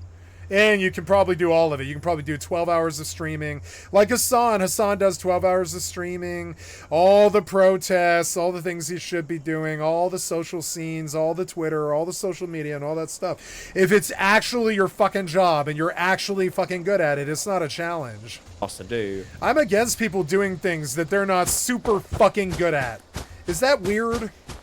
Like, if you didn't take a shine to being a creator of some form or sort when you were a child, dance in a show or sing lead in a band or something like that, whatever it is, like, I don't know, like I don't know, maybe this isn't for you. Like, if you weren't a theater kid, if you never busked on a corner or panhandled or you know, spanged or any of that stuff, if you've never been a drug addict, if you've never had a personality, if you've never had like some kind of abusive relationship or got expelled from high school or have some fucking real story to tell, like you were a kingpin or a taxi driver, spent 2 years in the madhouse, if you don't have a fucking story to tell, and I didn't make these things up, they are the goddamn reality. Like, fucking, you know, it sucks. Like, it sucks that it's the reality. It is the reality. My drug addictions were a reality. I don't want them. The mental health facility is a reality. I didn't want it. Like, you know, being homeless was a reality I didn't want. You know, losing cloud candy was a reality I didn't want. It was all that stuff, and it sucks. But it's like, if you innately are good at this, it is not this thing that you can even technically switch off. You know, I would say Jim Carrey's a good example. You want to know what originally is always every streamer's real motivation? Is fucking The Truman Show. They all want to be The Truman Show. That's why I started doing this. I won't lie. I wanted to be the motherfucking Truman Show. So I'm sorry, that's Yellow Wolf that I just quoted. Should have been the motherfucking Truman Show. I'm often very grateful that I don't have people watching me all the time. And as I'm not. I am very grateful for when I get off camera. Oh, sorry, yeah, but I really like being on camera a lot more. A lot more. I'm vain. I always have been. I don't ever look at mirrors. I'm fucking vain, and it's not about my the way I look at all. It's about ha, look at me, pay attention to me. I'm like that cat who wants to purr and wants you to rub its belly. Pay attention to me, whatever. Like, pay attention to me. I crave your attention. If you're not, if you weren't born naturally, like Veruca Salt, to demand candy from people, this isn't your fucking gig, and you're learning to do it. I don't actually recommend learning to be a streamer. It's you either are one or you aren't one. You know? By streamer, I mean content creator, as in, you should do all of it. You should record. You should stream what you record. You should not edit your stuff, otherwise you're not authentically entertaining. Unless you have professional obligations to do so. You should churn out as much of it as you can, and you should be a wavelength for people and put people on a new wave. And you shouldn't ever charge money for it, and you shouldn't ever mention money, in my opinion, because it's not about fucking money. It's about that Truman Show. You want them to come in and watch you 24/7. You don't care about what money they give you, or how much attention they pay you, or what doors they open or close, or any of this other stuff. You just want them there. You want them to witness you as you fucking, like, blow, or whatever it is they call it, right? And that's it. And for me, that's a 40-year journey until I die, because all of it is something that you make up as you go anyways. So this thing about how Asmongold is a terrible person, I don't know. If you could support your fucking family forever, maybe your cousins too, off of something you said over a 2-minute period on a stream one time, I don't know, does that make you a bad man? If you pull $1 million because all the fucking reptards in the fucking country, suddenly tune into you because you're talking about how people from the Middle East aren't real human beings or whatever. Maybe you don't believe those things, but you still made $1 million for all those cousins that you've got. I don't know. Asmongold does have friends. I don't know. Can you call him a bad person? Yeah, what he said made him a terrible person. But when you examine the motives, I don't know. There's so much money, prestige, and clout at stake. Rewards that go directly to him or his family. Maybe his dad. Maybe his dad's still alive. I don't know. I know his mother passed, but maybe he's thinking about his dad and his dad's... that's what I'm doing. I'm thinking about my dad's well-being for the next 30, 40 years while she, like, you know, ages into old age and, you know, dies kicking and, you know, dragged kicking and screaming from this earth because she loves life. And, you know, and I worry about her well-being all the time, the way I'm sure Asmongold worries about his father. And so now Asmongold's the big boy on the block with the $20 million or whatever. And so, so could you say he's a bad person if he makes $1 million off of a 2-minute statement he makes on some fucking thing that they're going to forget about a week later? I think that's actually just performance art. Does it make what he said okay? No. Does it make what he said boil my blood any less? No. Am I excusing it? No. I don't want him on YouTube or Twitch with those kind of messages. But I mean, I don't know if I believe in cancel culture or canceling what you love either. You know, the only message I ever deigned to give Cloud Candy, because she was absolutely a much wiser person to me. That's a much wiser person than me, like a much more, not wise, well, I don't know about wiser, but definitely a much more emotionally intelligent person than me. And the only advice I ever thought I had the balls to give her, I always thought she had a better look on everything. But the one piece of advice I gave her was, don't cancel that which you love. Now, I don't love Asmongold, especially when he makes fucking statements like that. But he did already get goddamn thousands of hours of my viewership. Is that, at that point, is it even really viable to cancel him? I didn't cancel him. I watched him for years. This is why I get so nervous and shaky about newer people that I see on my channel, and I'll just kick them off my channel. I'll be like, don't suggest. Don't, not interested, don't suggest. Watch, I'll do it right now. I'll go do it right now. I love doing this. This is one of my new hobbies. I go to YouTube, I go to my game channel, not my game channel, but I go to my gaming tab, and I start kicking anything that I don't find interesting at all. Like, I don't like interplay, so I don't care about interplay. Now, I do watch videos like this, and they are nice little nostalgia trips. I don't like nostalgia trips. Fuck Pepperidge Farm. So I say, Tactical Bacon Productions is somebody I've liked before. I'm going to say not interested. Valve announced a box. I'm not interested in consoles. Consoles are for bads. It's dismissive, but I mean, remember, it's my entertainment. It's why I don't really understand people going out of the way to troll me. It's like, okay, you know, like me, don't fucking watch me. It's simple enough. Why would you waste your special life essences and time on this earth wasting your time trolling somebody? It's fucking the purview of a shit-idiot. Somebody with way too much time, effort, money, whatever the fuck it is. It's a senator's son or something. It's fucking stupid. Because it's, you know, it's obviously somebody, it's a fortunate one who never had to work a day in their fucking life. Because nobody with any real life has that kind of free fucking time to spend on somebody else. Nobody with any real life that you should ever worry about has enough time to troll somebody on the fucking internet. It's something that you should really learn. I don't give a flying fuck what somebody does on the fucking internet. You can't fight it. You can't win any fights on the internet. So I just wave and I heart sign at them. I make jokes. In the early 2000s, German developer Piranha Bytes would give the world 2 beloved role-playing games that offered a glimpse of I the don't genre. want this, but it is interesting to me, you know. This event started. It's a mutated public event. Join the event. Oh, good. This one's good. Did we finish the Nord Jasmine? I can't remember. I should try and memorize all that stuff.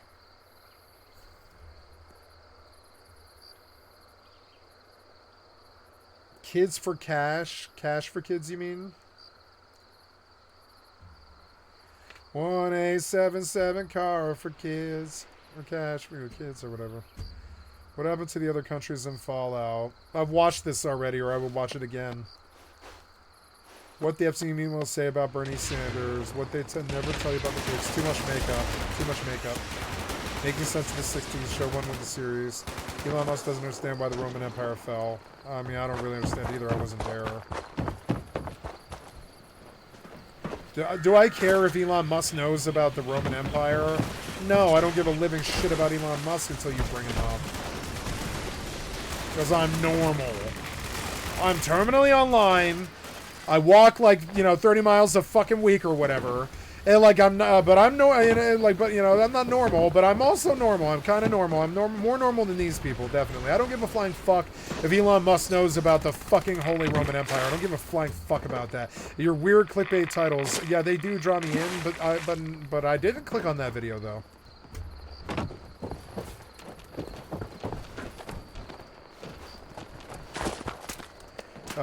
Why Japan was insanely violent for 100 years. This video is sponsored. Racist. Don't recommend channel.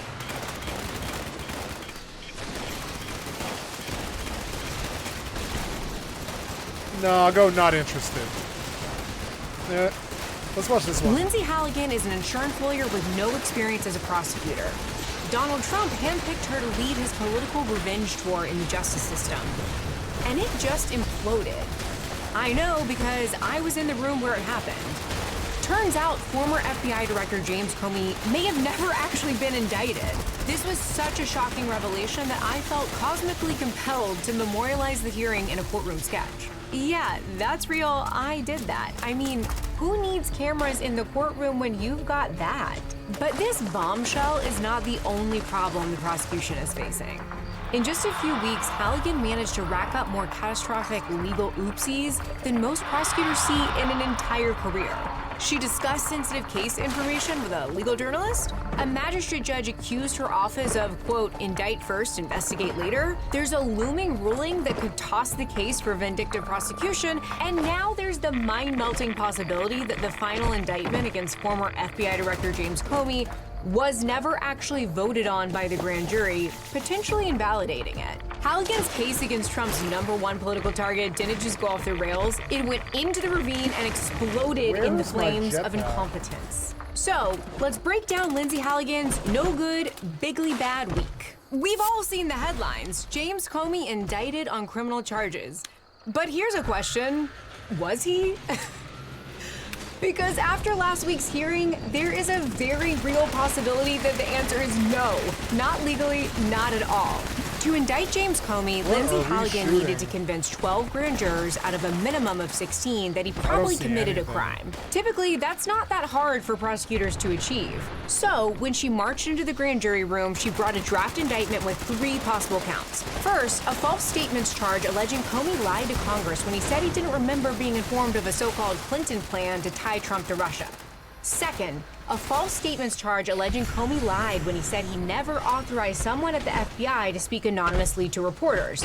Third, obstruction of justice. But when the grand jury foreperson returned the paperwork in open court, things got really weird. 2 different indictments were handed up to the judge. Indictment #1 was a 3-count indictment with a report saying that the grand jury, quote, did not find an indictment in this case. In grand jury terms, that means a no bill, as in the grand jurors rejected it.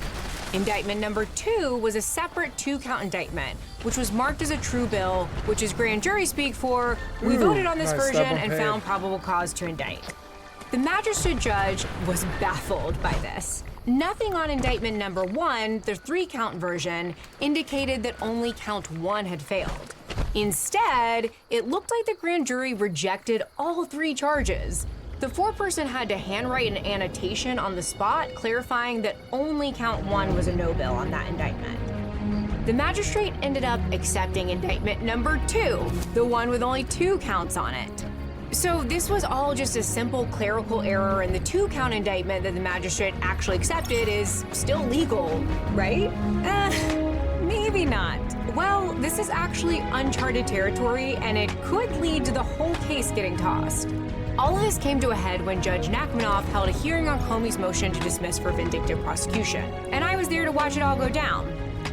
Here's what happened. Halligan entered the courtroom with her 2 reinforcements from North Carolina, Assistant United States Attorneys Tyler Lemons and Gabriel Diaz. Comey arrived with legal heavyweights Michael Dreeben and Pat Fitzgerald. These guys are absolute legends in the world of federal criminal defense. Seriously, Google them. Meanwhile, I'm sitting in the gallery watching what feels like a lawyer WWE smackdown. Team Comey's argument was strong and straightforward. He claims the prosecution only exists because the president hates his guts. And that's pretty hard to argue with. The man does have a decade's worth of presidential tweets to back it all up. In response, Lemons, the guy arguing for the government, did everything he could to lean on the supposed legitimacy of the grand jury. He emphasized, quote, "A grand jury of the defendant's peers indicted him, not the U.S. attorney and certainly not the president." That's when Judge Nachmanoff asked what should have been a simple procedural question. Was the 2-count indictment ever shown to the grand jury and voted on in the grand jury room? That is when Tyler Lemons, the prosecutor, standing next to Lindsay Halligan, the U.S. attorney, who is also seated at counsel table, says, standing in front of you right now, no. Translation: the 2-count indictment, the only indictment Comey is facing, was never shown to the full grand jury. It was never voted on. It appears to have been simply signed in the courtroom during the return of the indictment. So my eyes immediately go to Lindsay Halligan, who just sits there silently without disputing any of this. And if this is true, then the indictment against James Comey was maybe never properly returned under the Fifth Amendment. And that's bad news bears for Halligan and Trump, because the statute of limitations expired a while ago, which means the government cannot re-indict Comey if the case gets tossed out. So this isn't just a screw up because of a typo, this is a prosecutorial extinction level event. And the government's response did not help. In the immediate aftermath of this hearing, Halligan tried to limit the damage. Later that same day, prosecutors filed a letter saying Halligan had presented a 3-count indictment. The foreperson reported that jurors did not indict Comey on count 1. The foreperson also signed a 2-count indictment reflecting the charges the grand jury supposedly approved. And the surviving 2 counts were identical to the original counts 2 and 3, just renumbered and on a new document. Confused? I was, and so was the court. And this still didn't show that the full grand jury ever saw or voted on the actual 2-count indictment filed with the court. Then, the very next day, Halligan and Lemons abruptly reversed course. In a filing titled "Government's Notice Correcting the Record," they suddenly claimed the grand jury did vote on the true billed 2-count indictment. It was essentially an attempt to unsay what they had clearly said in open court just one day earlier. So how did the Comey case get so catastrophically messed up that we're now unsure whether an indictment even exists? To answer that, we need to rewind a little bit. But first, if you feel like this is emblematic of a new golden age of fraudsters and lawlessness that we're all living in, now is probably a good time to wipe all your personal and private information off the internet. Your cell phone number, home address, email address, private social media accounts, and tons of sensitive data are all shockingly easy to purchase by anybody online. But you can fight back and take control of your private information by signing up for today's sponsor, Incogni. Incogni wipes your personal data from the internet by searching the internet, reaching out to data brokers and websites directly on your behalf, and forcing them to remove your private information. If they resist, Incogni will take care of that too, because Incogni fights back. What makes Incogni truly powerful in taking back control of your privacy is the custom removals feature. It allows you to flag an unlimited number of sites where your data is exposed, and you can even have Incogni's privacy experts review and tackle the most uncooperative data brokers and people search sites. I've been using Incogni for a while now. In that time, you can see I've been on hundreds of lists, some of which had a high sensitivity score, meaning the broker had tons of data on me. Luckily, Incogni has completed hundreds of takedowns for me. I could never do this myself, so thank you to Incogni for weeks of work and adding me to over 40 suppression lists. And Incogni will continue to conduct ongoing removals because even if the broker removes your data once, they can collect it and publish it again. So, if online privacy is important to you, give Incogni a try. If you scan the code on screen or click on the link in your description, you'll get 60% of their annual unlimited plan. On the link in the description, you'll get 60% off their annual unlimited plan. Or try Incogni risk-free for 30 days. If you decide you want to keep it, you'll still get the 60% discount so long as you use my code LEGALEAGLE, one word. So sign up for Incogni or I'll see you in court. Okay, let's set the scene for this mess. Back in September, Trump pressured U.S. Attorney Eric Siebert to file criminal charges against Comey. Siebert refused because there was no there, and he was forced to resign. Trump then plucked Lindsay Halligan from her White House job de-wokifying the pandas, don't ask, and installed her as the new U.S. Attorney for the Eastern District of Virginia. That's one of the most important prosecutor's offices in the country, and within a week on the job, Halligan dove straight into carrying out boss man's orders, charged James Comey with crimes.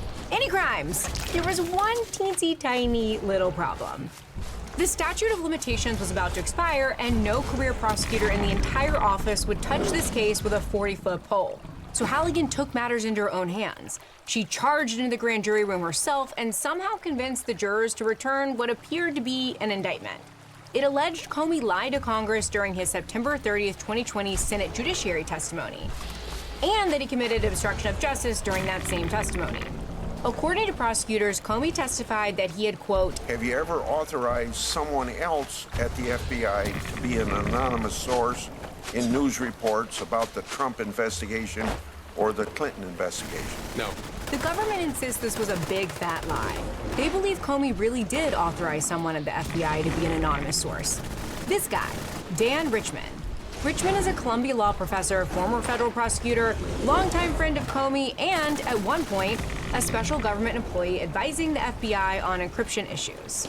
He was also, crucially, Comey's personal attorney. Richman officially resigned from his FBI SGE role on February 7th, 2017. So That date, extremely important. Circle it, highlight it, tattoo on your heart, because 3 of the 4 communications that the government based their case on happened after Richman resigned on that magic date, February 7th, 2017.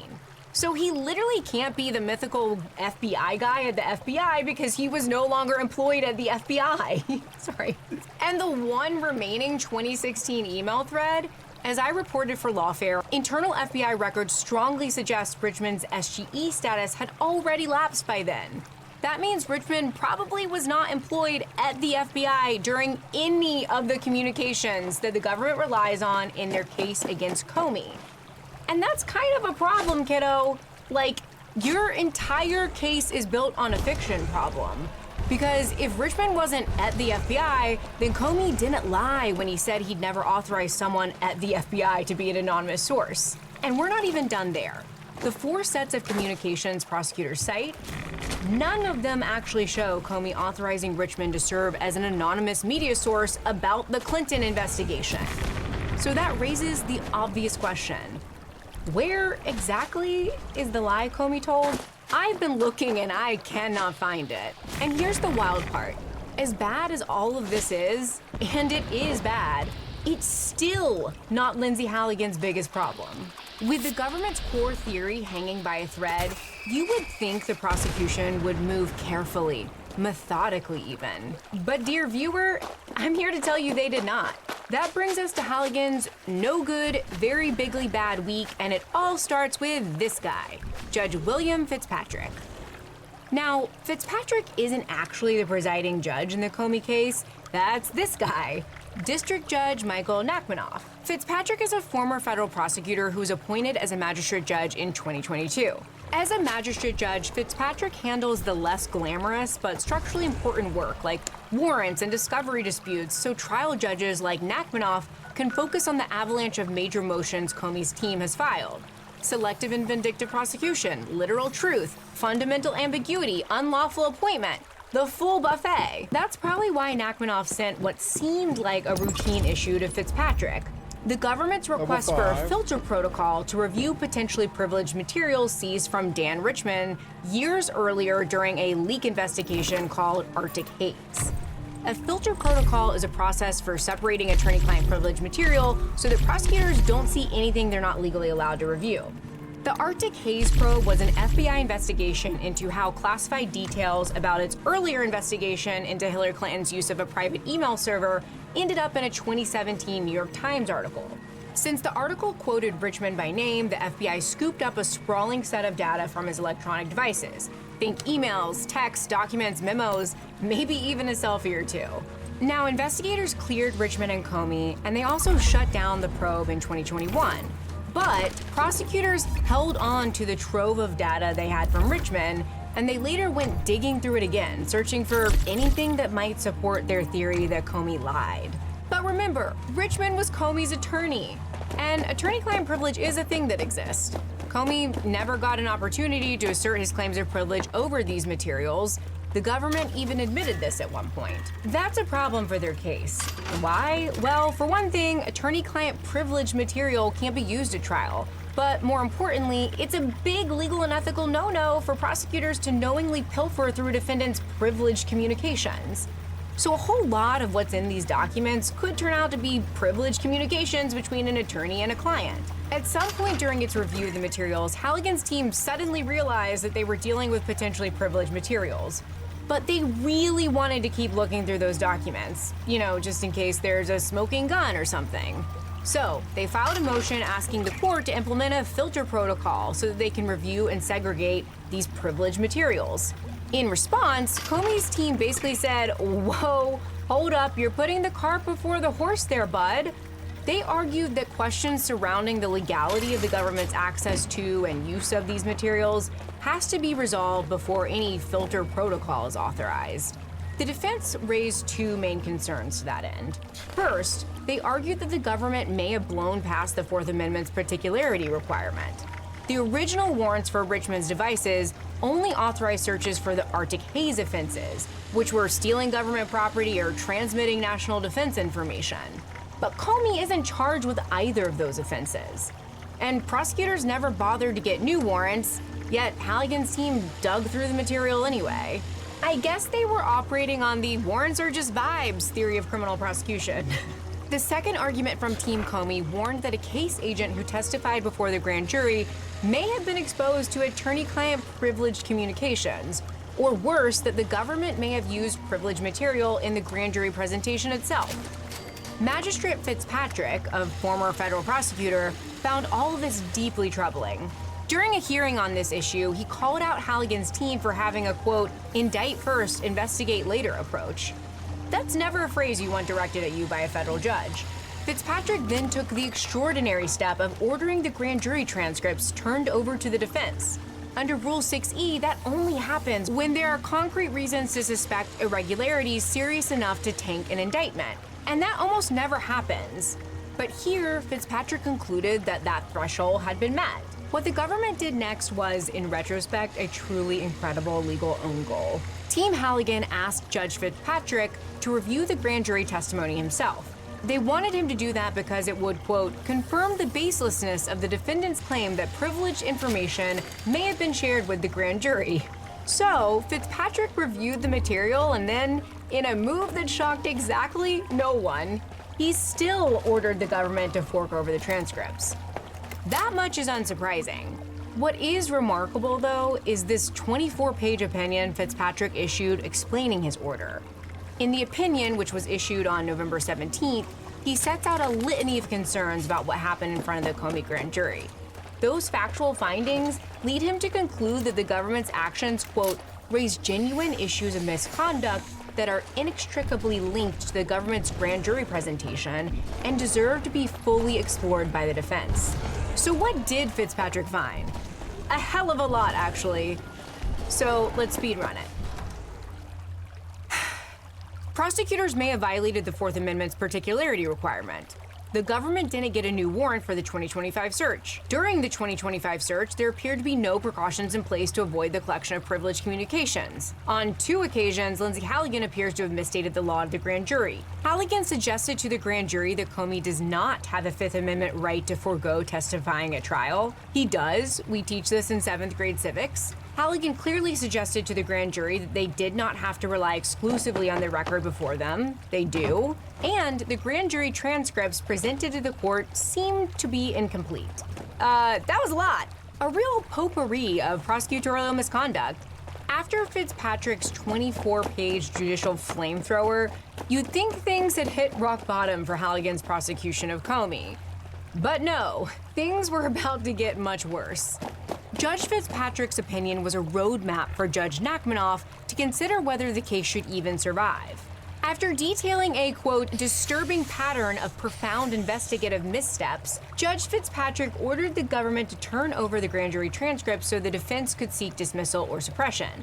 Halligan immediately moved to block that order, and Judge Nachmanoff granted a temporary stay, leaving the issue unresolved for now. But Fitzpatrick also wrote in his order that if a second presentment to a grand jury did not take place after Team Halligan repackaged the indictment documents, then the court is in, quote, uncharted legal territory, and that the indictment returned in open court was not the same charging document presented to and deliberated upon by the grand jury. And all of that set the stage for our fateful day in Judge Nachmanoff's court, where we learned that the grand jury never even saw the final indictment documents. Make no mistake about it, Fitzpatrick is right. This is uncharted legal territory. So Judge Nachmanoff directed both parties to address Gaither versus United States, a 1969 D.C. Circuit case that deals with defective indictment procedures. Specifically, what happens when the foreperson signs something that wasn't actually voted on by the grand jury? Spoiler, the results don't really seem to be that great for the prosecution. The Fifth Amendment requires that prosecutors obtain a grand jury indictment in felony cases, and in Gaither, the court crafted a flat rule that grand jurors must see the full text of the indictment. But Gaither is a D.C. Circuit opinion, so it's not controlling precedent in the Eastern District of Virginia, which is where Comey's being prosecuted. Halligan, of course, disagreed that Gaither requires dismissal. In a filing, they wrote, quote, in Gaither, the grand jury never saw any version of the eventual indictment. In this case, the grand jury was provided the proposed indictment, deliberated, and determined that probable cause existed to believe that the defendant had committed the crimes charged in 2 counts. In other words, it's no big deal for her to edit the second indictment since the charges, quote, are identical to the second and third charges that were included in the proposed indictment that was provided to the grand jury. Halligan went on to say that the grand jury foreperson, as the representative of the grand jury, endorsed the revised 2-count indictment by signing it and explaining on the record in open court that the indictment reflected the vote of the grand jury. In other words, Team Halligan just made a little bit of a clerical error that doesn't. The battery life isn't too good, but all the rest of it, At least that seems to be what they're going with for right now. On the other hand, Comey's lawyers have not yet filed a brief detailing their take on how Gaither applies. But I'm calling it right now. They're going to file a motion to dismiss. At the hearing, one of Comey's lawyers, Michael Dreeben, argued, quote, if the operative indictment in this case was never shown to the grand jury, then no indictment was returned before the statute of limitations expired. And that would be a complete bar to further prosecution. And Dreeben's probably right. If Halligan really did bungle this in the grand jury room, then Comey isn't just not guilty. He's unprosecutable. Because the statute of limitations has already expired and there's nothing the government can do to fix it. So in the end, the legal reality might be this. James Comey was never charged with a crime. And Lindsay, if you want to talk to me about it, just text me.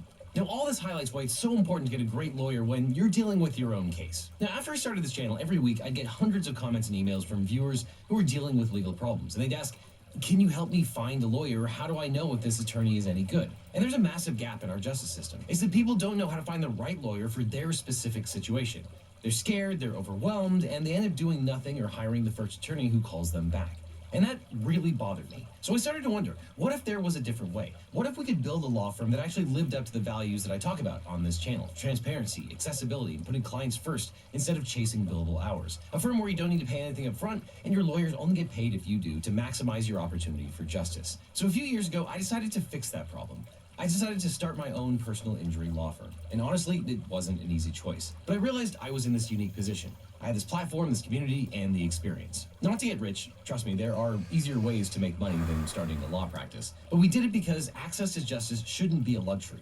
Because finding the right legal representation shouldn't feel like playing Russian roulette with your future. And when you work with my firm, you're not just getting a lawyer.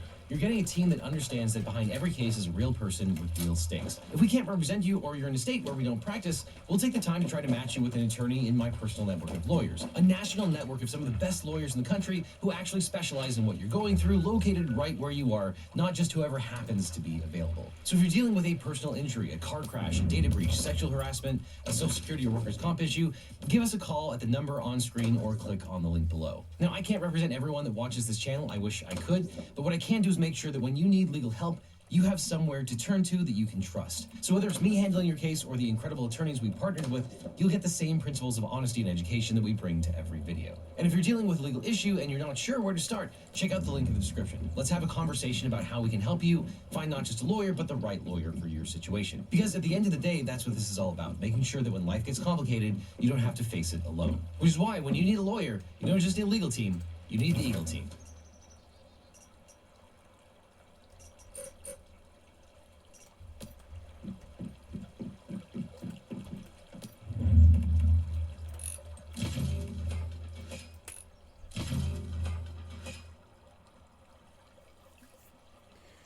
Yeah, my watch is dying, huh? Man, these things don't have good batteries.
Ah. Oh.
Well, they changed the game, yeah. Wow.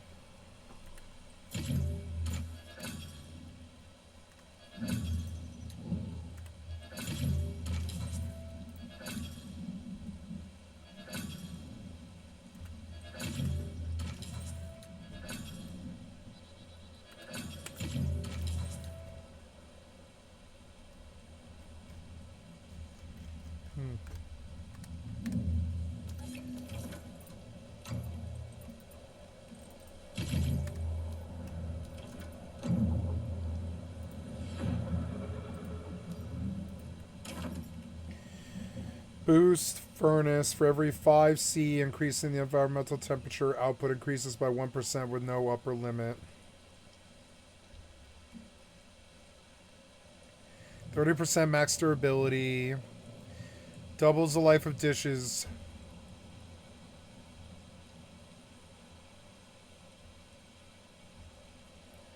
Wood structures, tough plant.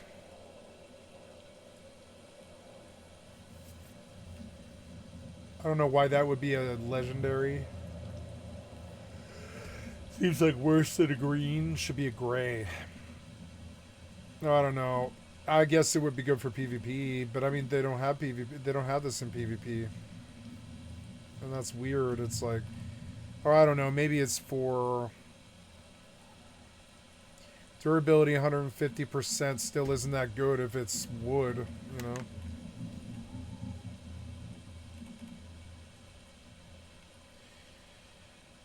It's the only one that kind of fits me besides long-term storage. This seems easier because my shit doesn't decay as fast, but maybe I just want to stay wood. I don't even want to improve to stone or anything. So I'll take the tinker, I guess, because it will keep this stuff higher durability. I don't want to do anything but wood. So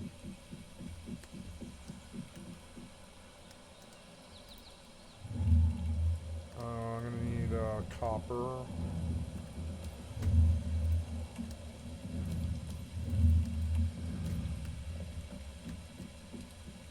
I'll have to chop trees. It's the PvE life for me from now on. I don't want to PvP anymore. I guess you could call it my midlife crisis. I don't want to make battle upon my fellow human being anymore. I don't have it in me anymore. I feel defeated by them, frankly. And I don't want to fight people anymore. It's just not in me. I don't like fighting people anymore. I don't want to do it. I don't think they're weird for doing it. I don't blame them. But I'm not experiencing joy from PvP anymore, and I don't want to go around. I don't want to go around non-consensual places where it could be used to make me feel bad. I don't want to even leave that door open anymore. I'm done feeling bad from PvP. I'm so much happier when I don't. I'm leaving non-consensual PvP.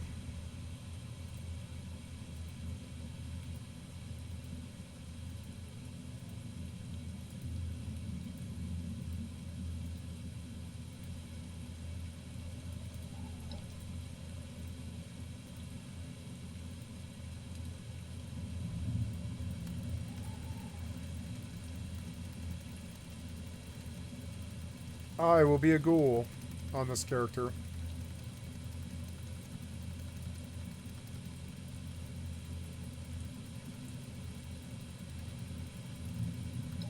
I've done this before and I don't want to do it again, so.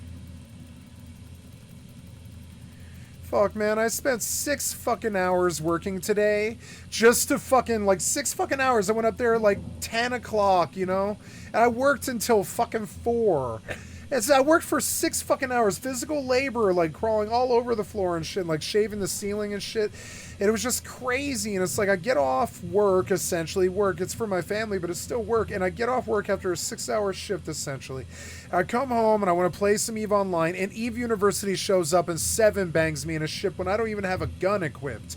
And I don't want that reality anymore. I don't care if EVE Online's a good game. I don't care if Rust is a good game. I don't care if Mortal's a good game. I don't care if they're good games or bad games. I don't want that reality in my life anymore. I don't want it. It's fucking annoying. I know I sound whiny and bitchy. But I don't want it in my life anymore. I know I don't. I complain about this every day, and I don't have the power. Like, goddammit, I battled this so much worse than my fucking addictions. My addictions weren't like something that I felt like I couldn't quit. I quit drinking recently like it was nothing. I'm a strong person, but when it comes to like putting my ego down and not playing PvP games anymore, I don't know if I have that in me. I've got this ego. I have all these wins and all this like stuff. I don't know. I don't know about that. I have tens of billions of ISK. I don't know. I don't know what to do. Should I quit? I'm pretty far fucking committed. Maybe I'll just never leave high sec again. Never do anything fucking not risky ever again, you know?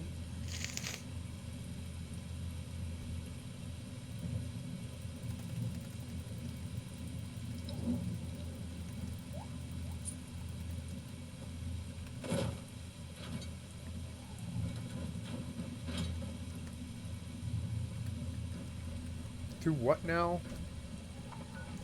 Oh, I have to leave? Okay, so...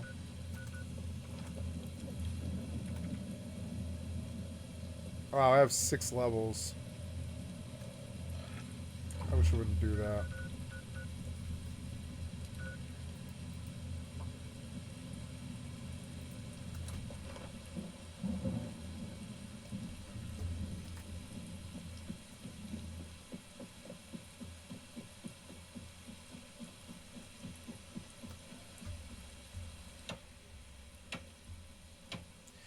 I'm tired of letting other gamers make me feel bad. I don't like feeling bad. I don't know. That's not what I pay this fucking money for. And like, their addictions cause me to come back. I don't want to. I don't want to anymore. Like, man.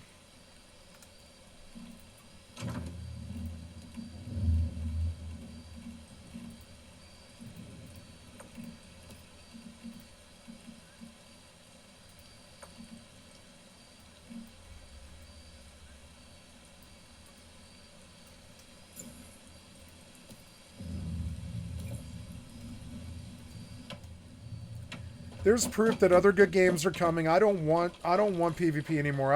I feel really bad. I want my Arc Raiders money back. I kept thinking that it was like this PvE game couched in PvP, but no, it's a PvP game couched in PvE. It's fucking annoying. I feel ripped off.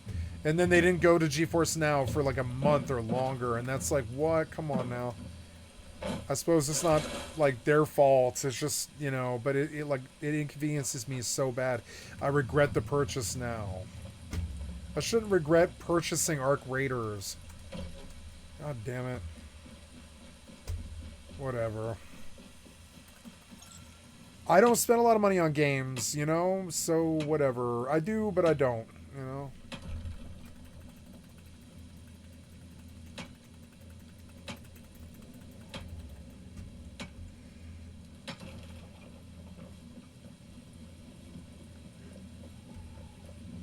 I'll pull some water and boil it.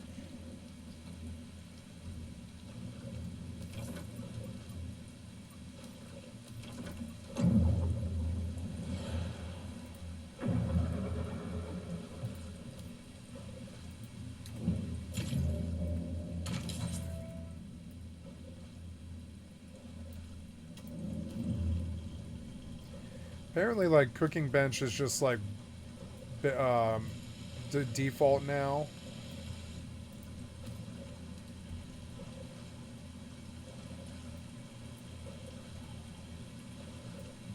Yeah, I guess so.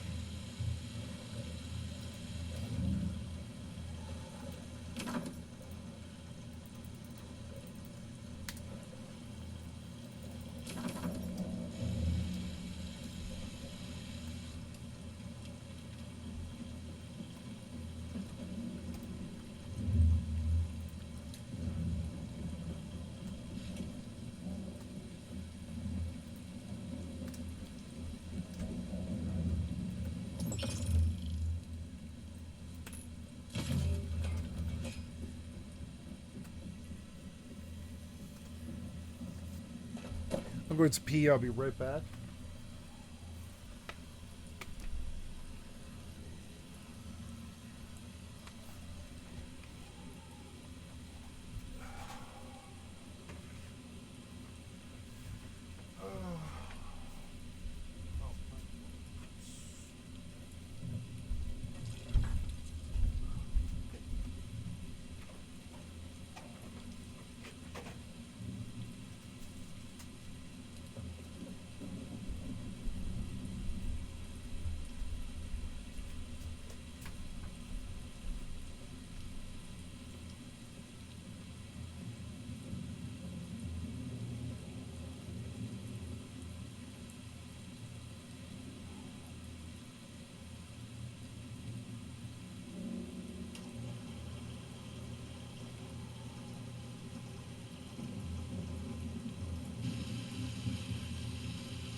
I have a charmed life. Yeah. I'm gonna do your glitter box as I forgot to do it earlier today. Before I go back, take a small break here. I will listen to something while I do this. But I want you to jump. Yep. And the Middle East, and it's all shady, and the passports and whatever. So now it is July 2006, and we have the indictment. He is indicted of felony count of solicitation of prostitution of a minor. Gross. The crazy thing here is that the local authorities handed it over to the FBI because they were like, this is really huge and big. They said here that they referred the matter to the FBI, saying that the charge doesn't reflect the totality of Epstein's conduct, and they wanted a review of the case. By 2007, the U.S. attorney working with FBI agents drafted a federal indictment with around 60 counts and a detailed memo on the evidence. This is where we have that infamous sweetheart deal with Alex Acosta, who was the U.S. attorney for the Southern District of Florida, and the non-prosecution agreement, aka the sweetheart deal, where basically it granted federal immunity, not just to Epstein, but to any potential co-conspirators, which is unheard of in that type of trafficking case. And it's usually like they're trying to make it a conspiracy case. They're trying to find other people, not the opposite. Now, this is where it gets weird, because it was reported by many people, and it was like accepted as fact that Alex Acosta had said that the reason why this happened is because he belonged to intelligence. He was told, quote, I'll read you exactly what he said. It says here, he was told to leave Epstein alone because he belonged to intelligence and that this was above his pay grade. But then later on, when everything popped off and they were like, why did you do this? What happened? He was like, no, I never said that. But if you look at the terms of the deal in the beginning, you know how they said there was like 60 counts? He only had to plead guilty to 2. On top of the fact that it was such a short sentence, it was only 18 months, which, by the way, he didn't even serve all of that. But then he got work release, and that work release was like 12 hours a day. He did have to register as an offender, but he ended up getting out early. It was also a minimum security facility, so when he wasn't on work release and he actually was there, it was not so restrictive. Basically, it was very much giving the vibe of like, you are part of something that we are making you do. You got caught. We can't really reveal it, so you're going to have to do this time, but we'll try to make it as lenient as possible because we were in on it too, allegedly. He ends up getting released early. He serves less than 13 months, and 2 years after he gets released, when he's already a registered sex offender, he applies for another passport. He gets it, which usually there's like a whole thing. I think it came out later called Megan's Law in 2016, where they don't do the passport thing. Like there's like a restriction on passports with sex offenders, but this wasn't effective at the time. In the letter that Epstein wrote requesting this, he said, quote, I am frequently required on extremely short notice to schedule international trips with itineraries to multiple destinations, requiring me to obtain multiple visas at the same time, which is simply not possible on such short notice without a second passport. So now it's not that he lost his passport or it was stolen. It's not that, oh, I have a stamp that doesn't look good here. It's I am traveling so much, so often, and I need so many visas that like when this passport is being held for this visa to get approved, I need to get another one over here. So I need more than one visa passport because I'm a jet setter, baby. He says, please issue me a second passport so I may have the 3 visas issued for Africa while I'm using my current passport in France. Then, 3 years after this umpteenth request for sorry about passports, that. He meets with someone, a guy by the name of Scoop my William cat's box. Burns. At the time that he meets with him, he is the Deputy Secretary of State. And according to Epstein's private calendars, he had 3 meetings scheduled with William Burns. These meetings were reported on by the Wall Street Journal. These meetings occurred after Jeffrey was already a convicted sex offender. And these meetings were in Jeffrey's private townhouse. And when this came out that he met with Epstein, the CIA spokesperson said, quote, that the meetings were arranged so that Epstein could offer Burns career advice. And the career path that Burns took after he met with Epstein was that he became head of the CIA, director of the CIA. That's really crazy. Now we get into 2016. 2016 is where like everything starts clicking and ramping up because we've got the election with Trump. We've got him going to Saudi Arabia and then the purge happening and all this stuff.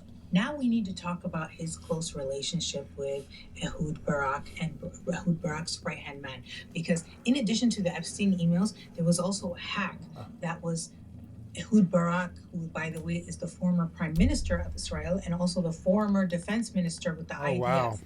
And so he was hacked and his emails were leaked.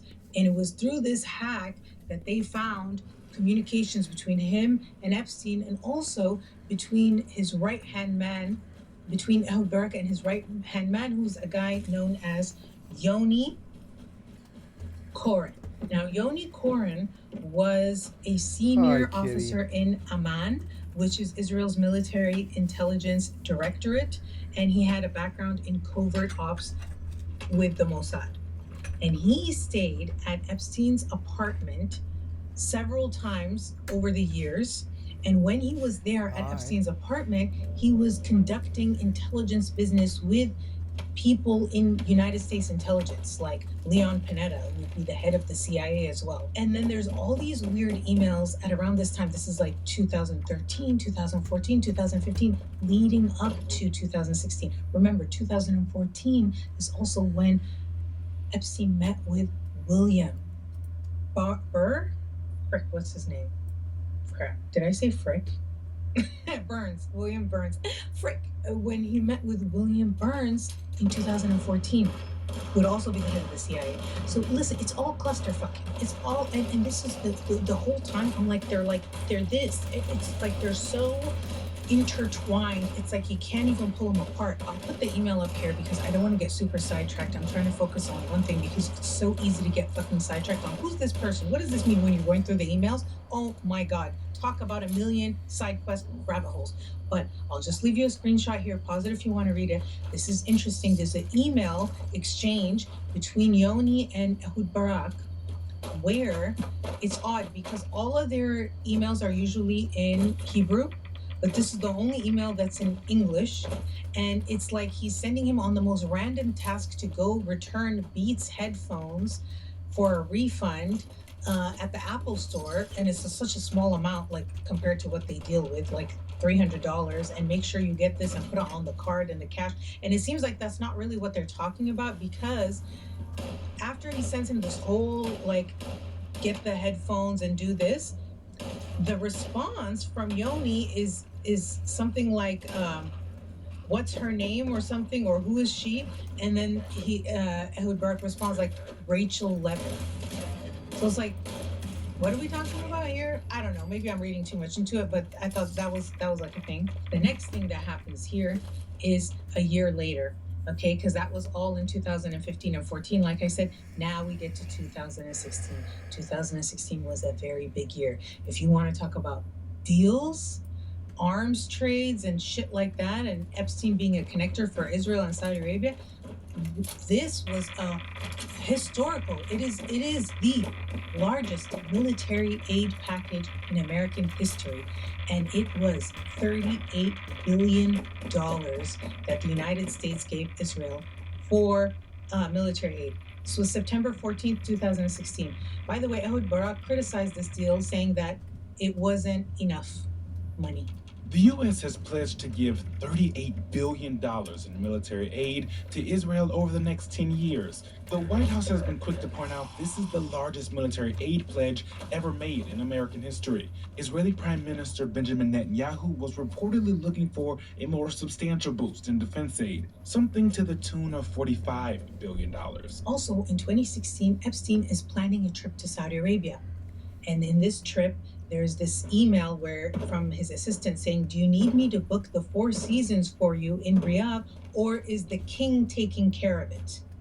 So the king is taking care of Epstein staying there. Remember, I told you that there was this flight that he took in 2016 on the eve of Trump's inauguration. Once Trump was actually in office in the beginning of 2017, his first international trip was to Saudi Arabia, which isn't very common.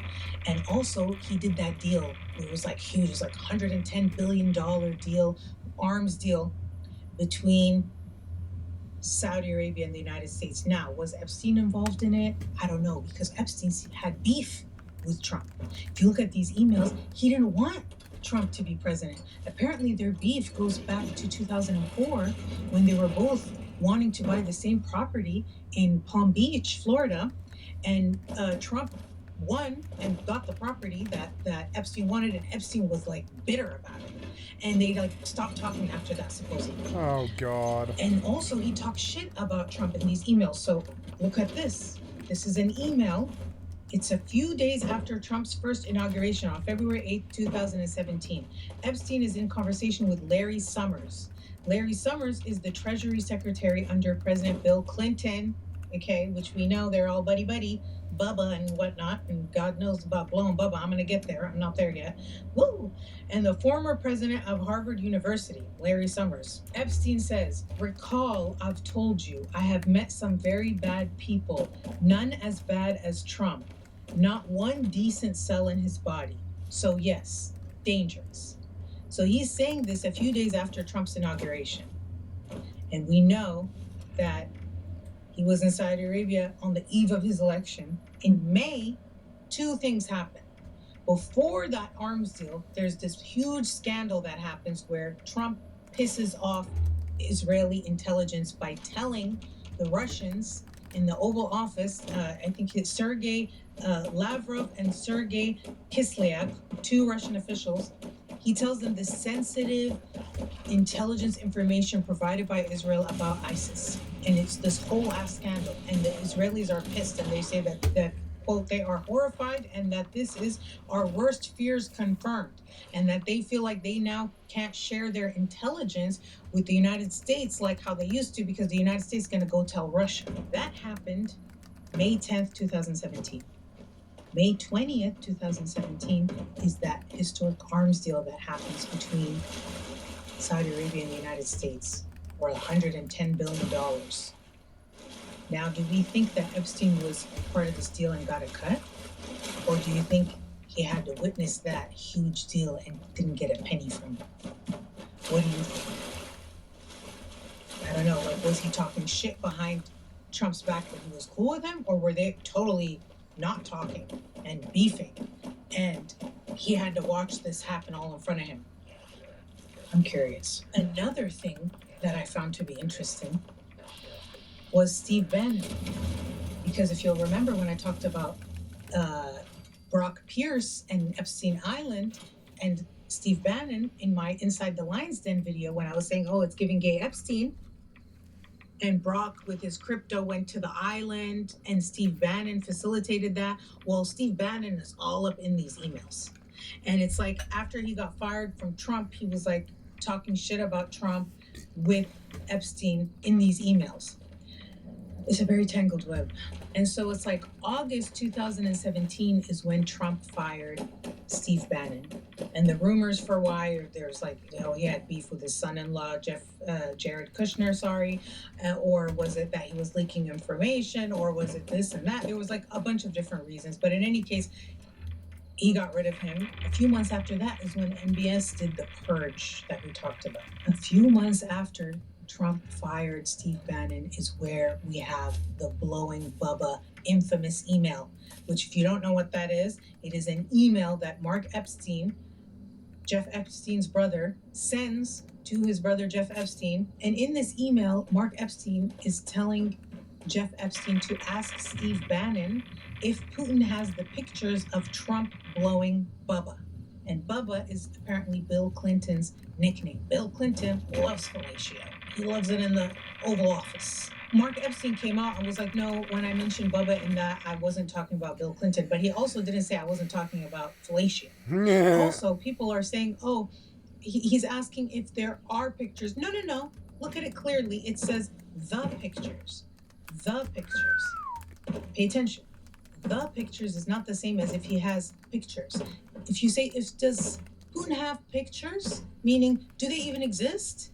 But when you say the pictures, it's implying inherently that those pictures exist. And what he's asking is if he's in possession of the pictures that are known to exist. Do you get what I'm saying? Anyway, that's how I read it. It gets even weirder. That was in March 21st, 2018 is the Blowing Bubba email. April 24th, 2018, a month later, there's another email that really caught my eye. And it caught my eye in such a big way because I'm already working on this Patreon video about MK Ultra and JFK assassination, whatever. And so I'm thinking about JFK, it's on my mind. And so I start searching about JFK. And what do I find?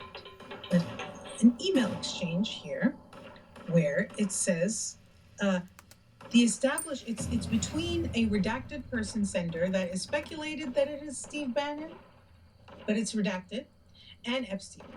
And it says, the establishment hates Trump. Seconds later, there's a reply. It says, the good news is that they are getting him to resign by finding illegality rather than doing what they did to JFK. Hey. And then the response goes, yep, wait a minute. Who is they? The establishment? Who is the establishment? The CIA? The FBI? Who? And what do you mean they are getting him to resign by finding illegality rather than doing what they did to JFK? So, if you are not aware, in the whole Kennedy era,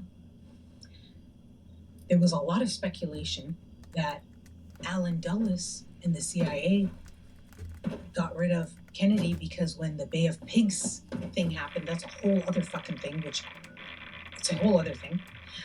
But it was this horrible thing where they like faked an attack to justify an invasion, which some people linked that similar thing with 9/11. That's a whole other rabbit hole. And Kennedy, JFK, was very upset and he blamed Allen Dulles for this and he made Allen Dulles resign. And so Allen Dulles, the head of the CIA, felt like JFK basically made him lose his job. And then there was all this oversight over the CIA that wasn't there before. They were able to operate with so much autonomy before this incident. And due to JFK, now there was oversight. So they were mad about it, right? One could assume. And then all of a sudden, JFK dies. And then what made it even weirder was that Lyndon B. Johnson, who took over in this freaking weird ass on the plane, he was sworn in as the president. Jackie O was next to him with the blood-stained outfit. And then there's like some congressman or senator that's like winking at him. It's a whole picture that became famous. And it made it feel like, what was this, some kind of inside job? And then Lyndon B. Johnson, the guy who beat Johnson, or am I saying Johnston? I'm getting excited. Let's just say LBJ. Because I get a little kerfuffled when I get excited. LBJ then appoints the Warren Commission, to investigate all of this, the FBI, because as a direct result of Lee Harvey Oswald, who was the shooter, who then got shot by Jack Ruby, this is all connected with fucking MK Ultra and stuff, the Warren Commission was created by LBJ. And who did he put the head of the commission? Allen Dulles. And who determined that it was Lee Harvey Oswald working by himself in the Warren Commission? So a lot of people find the whole thing suspicious and like a cover-up. But of course, I'm going to get into all of that and more in the MK Culture episode. But this freaking email, text exchange with Epstein talking about what they did to JFK, I found that to be really interesting, because if he really is on the inside and has all these connections and stuff and knew about all this stuff, what does he know? Does he know something we don't know? Does he have an inside-in connection to know such a thing, or is he just speculating that that's what happened? I don't know. Up to you. Guess what else happens in 2018? Remember when I told you about Jamal Khashoggi, the journalist who was killed by, according to the CIA, MBS? Okay, well, there's some emails here with Epstein talking about it. And they're making jokes because NBS, they're saying Mr. Bonesaw in the emails, and they're talking about it, and they're sending emails about it to some redacted person. A month after this Mr. Bonesaw email stuff is when the Miami Herald publishes their reports about Epstein, and they bring it all back up again because people didn't know about this sweetheart deal. That article by the Miami Herald came out November 28, 2018. We have some emails from December 3rd, 2018. Well, really, it's an exchange over iMessage, but you know what I mean. And someone whose name is redacted, they wrote to Epstein, they go, "It will all blow over. They're really just trying to take down Trump and doing whatever they can to do that." And then Epstein responds, "Yes, thanks. It's wild because I am the one able to take him down." It seems like it was going to be Epstein who was going to be taken down, not Trump. Because, as we know, 2019 is when he gets arrested, and this is at the end of 2018. And 3 weeks after Epstein got arrested, he ended up dead. Or is he really dead? Or did, you know what I mean? There's like a million theories with that. That's a whole other thing. Guess what? Before Epstein was arrested and died, he was planning another trip to Saudi Arabia from May 25th, 2019. And it says, "I'm on the island, 310, New York to the 14th, then 6 weeks, Paris, Saudi, Morocco." Never happened. The sender is redacted. I think they're saying that it's Bannon. Epstein says, "It's Prince Andrew and Trump today. Too funny. Recall, Prince Andrew's accuser came out of Mar-a-Lago." And then, "Can't believe nobody is making you the connective tissue." And the sender is redacted. And then Jeffrey responds, "F&B only," which people are speculating might mean food and beverage only, which food and beverage only is like what you would have to pay bare minimum in like event planning or catering before the other services. So I don't know. This exchange was June 3rd, 2019. A month before Jeffrey Epstein gets arrested. And when Jeffrey Epstein was arrested, there were things that indicated he knew it was coming, such as the hard drives were removed, envelopes of cash, there was stuff that was wiped off the computer equipment, like there were some things that were removed, like he knew it was coming. And so that brings us back to where we started when I told you guys about that passport that was found with the Saudi address and where it connects and everything, because as we know, 3 weeks after he got arrested, he was found dead. And that is also very suspicious, where the cameras were acting weird and the logs were falsified and the guards fell asleep and shit was missing from the footage, and his inmate that was with him was transferred, and then the way that the bone was crushed was more consistent with a strangulation than like a hanging, like someone coming from behind. And I did a whole ass deep dive on the Jeffrey Epstein thing, by the way. It's on my channel. There's a part 1 and part 2 if you want to watch it, but it is so early in my career that I can't even bring myself to watch it because I'm probably going to cringe myself crazy. So if you do watch it, like I stand by the information, but like my delivery and my editing is probably so trash because I was like so green to the whole thing. But like I said, whatever, if you want to watch it, I'm not going to rehash the whole entire thing. That's another weird thing too, is when they brought the charges against Epstein, they brought conspiracy charges and the trafficking. They didn't give any sort of false passport, false documentation, which usually in those types of cases, when they do catch like a ring that's doing trafficking, they'll slap on the charges for, false documents, falsifying documents, whatever. They'll put so many charges on them, but they didn't when it came to this, which is adding to the theory about this being a sort of a CIA thing where they found out that he didn't just do it rogue and got those false documents, that was actually officially there, and if they were going to dig into it, that would get revealed, and they don't want it revealed, so they didn't even charge him with that. Which again, the whole thing where it's conspiracy is also adding to the theory that they took him out, is because that's the difference between the sweetheart deal and this deal. The sweetheart deal, non-prosecution agreement, gave his co-conspirators immunity from prosecution. So no names were named. Everyone was protected. He took it on the chin, did whatever little baby time he had to do, and he was free. Now, he's not going to go free There is no incentive for him to stay quiet. He's not going to get, 12 hours work release or whatever. On top of that, even if he doesn't name the names, if they're naming the co-conspirators and a conspiracy and the prosecution wants to go all in, it could all come out. And so there were a lot of people that stood to lose a lot of shit if this came out. And that's why people think, what we think, which is that Jeffrey Epstein didn't take his own life. There was also all this drama with the prosecutor, Berman, and Bill Barr, and him being told to step down, and he refused to step down, and he wanted to look into what happened and why Jeffrey Epstein died. It shouldn't have happened. And then he refused to step down, and then Bill Barr is like, actually, no, Trump fired you. Like, you don't have a choice. And do you testify today that that statement was true at the time the department Look at that man eat his hand.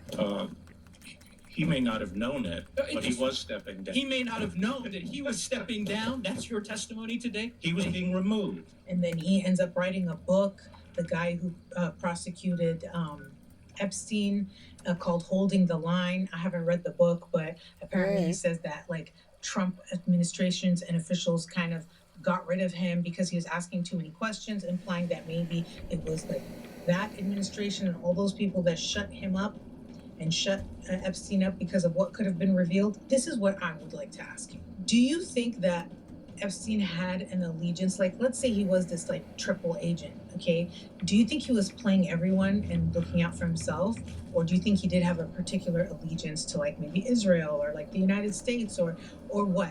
Because to me, my theory is he was playing everyone for his benefit, and like he got a kick out of like the fact that he wanted to be like the puppet master. Like everyone thought they were using him, but really he was using everyone. Like, and there are all these powerful people, and he's just like because they all have a weakness for little girls. That like he genuinely got a kick out of it like that, but the walls ended up closing in. I also think like the beef that he has with Trump. No, they all just have weaknesses for little girls. And it's like, gross. The way he hated him, like they were friends, and he controlled then them with it. Enemies, and it's like, and he imagine sold you them have this to person him, who you have this like beef with, and they become the fucking president, which is what we went after him for. Really fucking mad about it, and the way the tables turned, and how like now Trump is president again, and then the shit's coming out now, and I find it very interesting that now that all this stuff kicked out, all this shit kicked up with Epstein, and everyone's talking about Trump again with Epstein and blowing Bubba and all this drama. He just had a meeting with MBS. Again, the Saudi connection keeps coming up. I don't know the extent of it and the depth of it and the point of it and how is it just about arms? Is it just about money? Is there more? Is it about normalizing relations with Israel and doing that? Is it about the fact that they're against Iran? The enemy of my enemy is my friend? Is it all of it? Is it none of it? I don't know.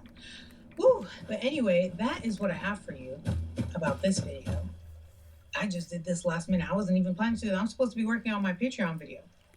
But that freaking JFK email, I kept finding things to search, and then I started falling down the Saudi Arabian rabbit hole, and I was like, fuck it.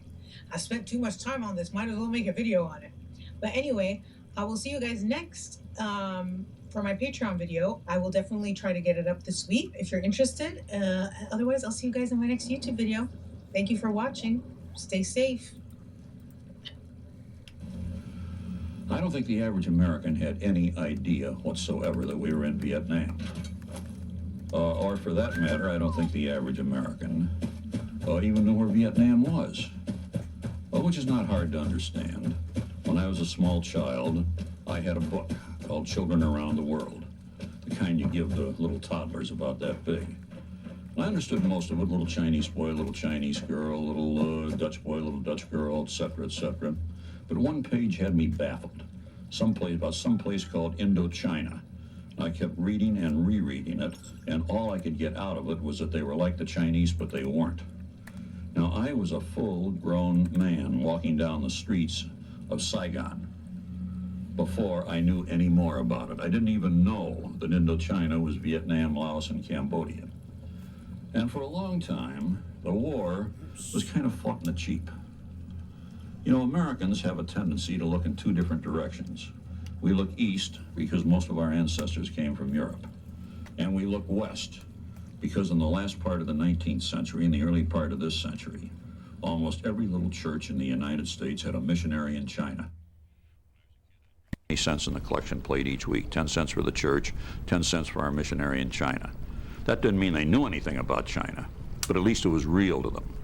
But nothing south was real, nothing north was real. Most Americans, even today, have some of the most peculiar ideas about Latin America, and most Americans today can't tell you anything about Canada. But they do know something about Hong Kong, they do know something about Japan, they do know something about England, France, that sort of an area. So the result was that when Johnson took over, I don't think most people even knew we had troops in that part of the world. Wow. I've been trying to understand for many years just how we got into Vietnam myself. Now, the closest I can come, and I've studied all the records that I could, and even gone back into a lot of the classified ones. Dwight D. Eisenhower had a great deal of difficulty with the extreme right wing of the Republican Party.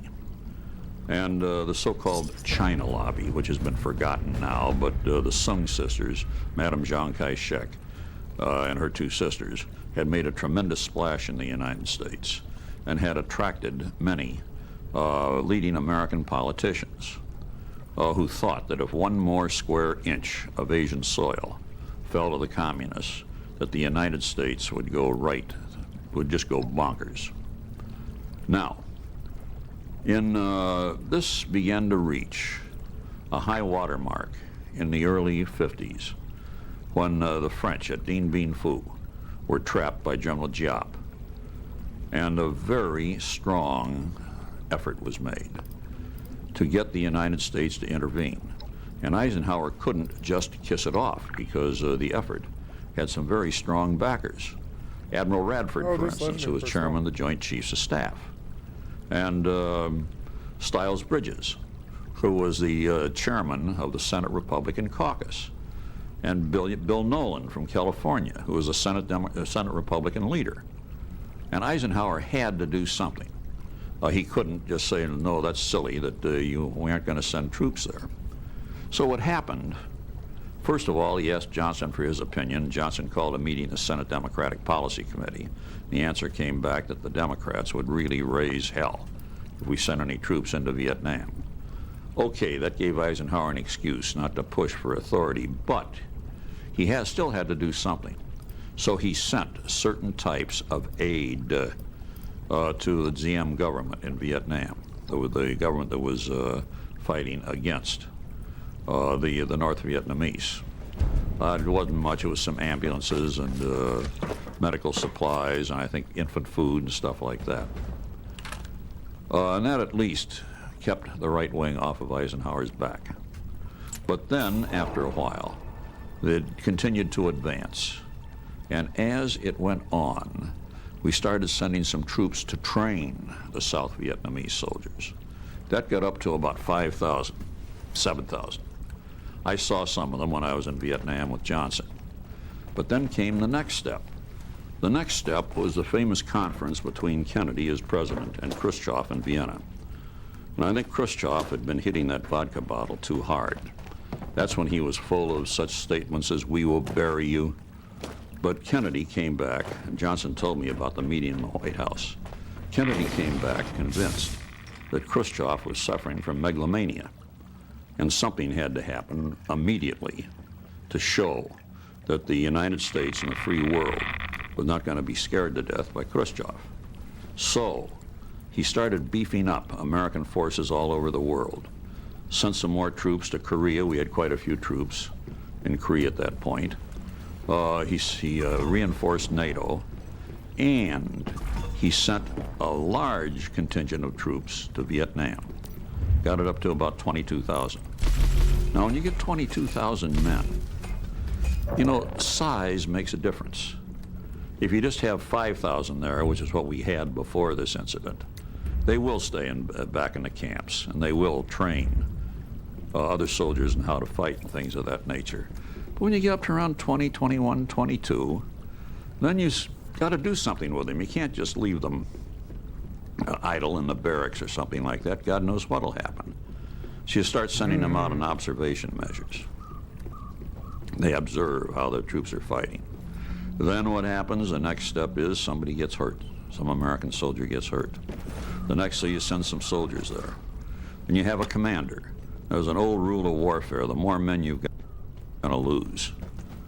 And every commander wanted all of the men that he could possibly get, because he knew he wouldn't lose so many if he had more to put in the fighting. Well, in terms of the public perception of what was happening in Vietnam, the biggest single event was the introduction We've heard of this draftees, before, but it's an important which conversation. did not take place until after the 1964 election.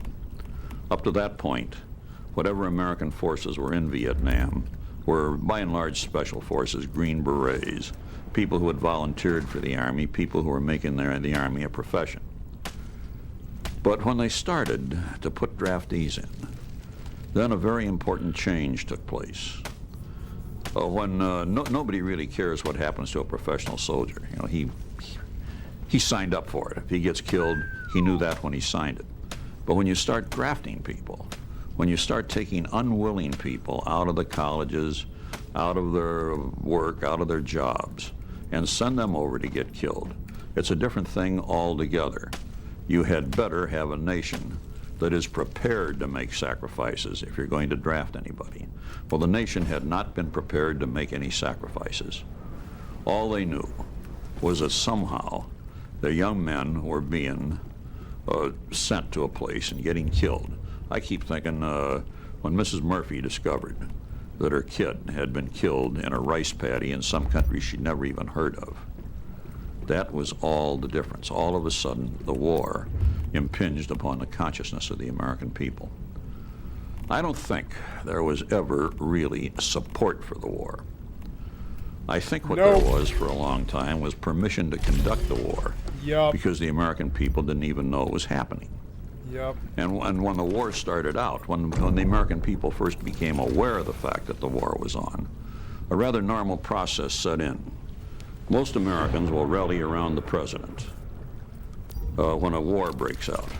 You know, the highest that the polls ever recorded Harry Truman was when he sent troops into Korea. That was, he just shot way up. Of course, a few months later, he was way down again. And I think the same thing happened in Vietnam. I think at first, there was a feeling, my God, the nation's at war, we've got to back the president.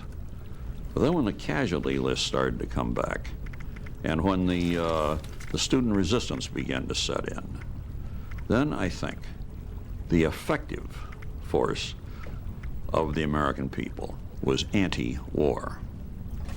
And it was effective. It was very effective. Do you think Johnson honestly felt a real need for this war? I think that he felt that while he didn't know how he'd gotten into it, how he'd gotten into this war, I think Johnson had the feeling that he couldn't get out of it. I can remember one long conversation with him one night, very late at night, in which he and I were walking up and down on the back lawn of the White House. And he kept saying, this war is going to ruin me in history. He said, and I don't know how to get out of it. And you know, it was true, he didn't know how to get out of it. And one of the problems here, once a president makes a decision, this is one of the worst aspects of our form of government, it becomes almost impossible to change that decision if circumstances later demonstrate that the decision was a wrong one. And especially this kind of a decision. Try to picture yourself as president. You've given an order. 4,000 or 5,000 men get killed because of the order you've given. Are you going to say to yourself, I'm not talking now about making propaganda, talking to other people. Are you going to say to yourself, my God, 4,000 or 5,000 men are dead because I was a damn fool? I killed those men? No. You know what you're going to say? You're going to say those men died in a noble cause, and we've got to be sure now that the cause for which they sacrificed is not in vain. So you're going to send 10,000. You get some of those killed, and you're going to send 20,000. Get a big bunch of those killed, you're going to send 40,000. But there is another very subtle point.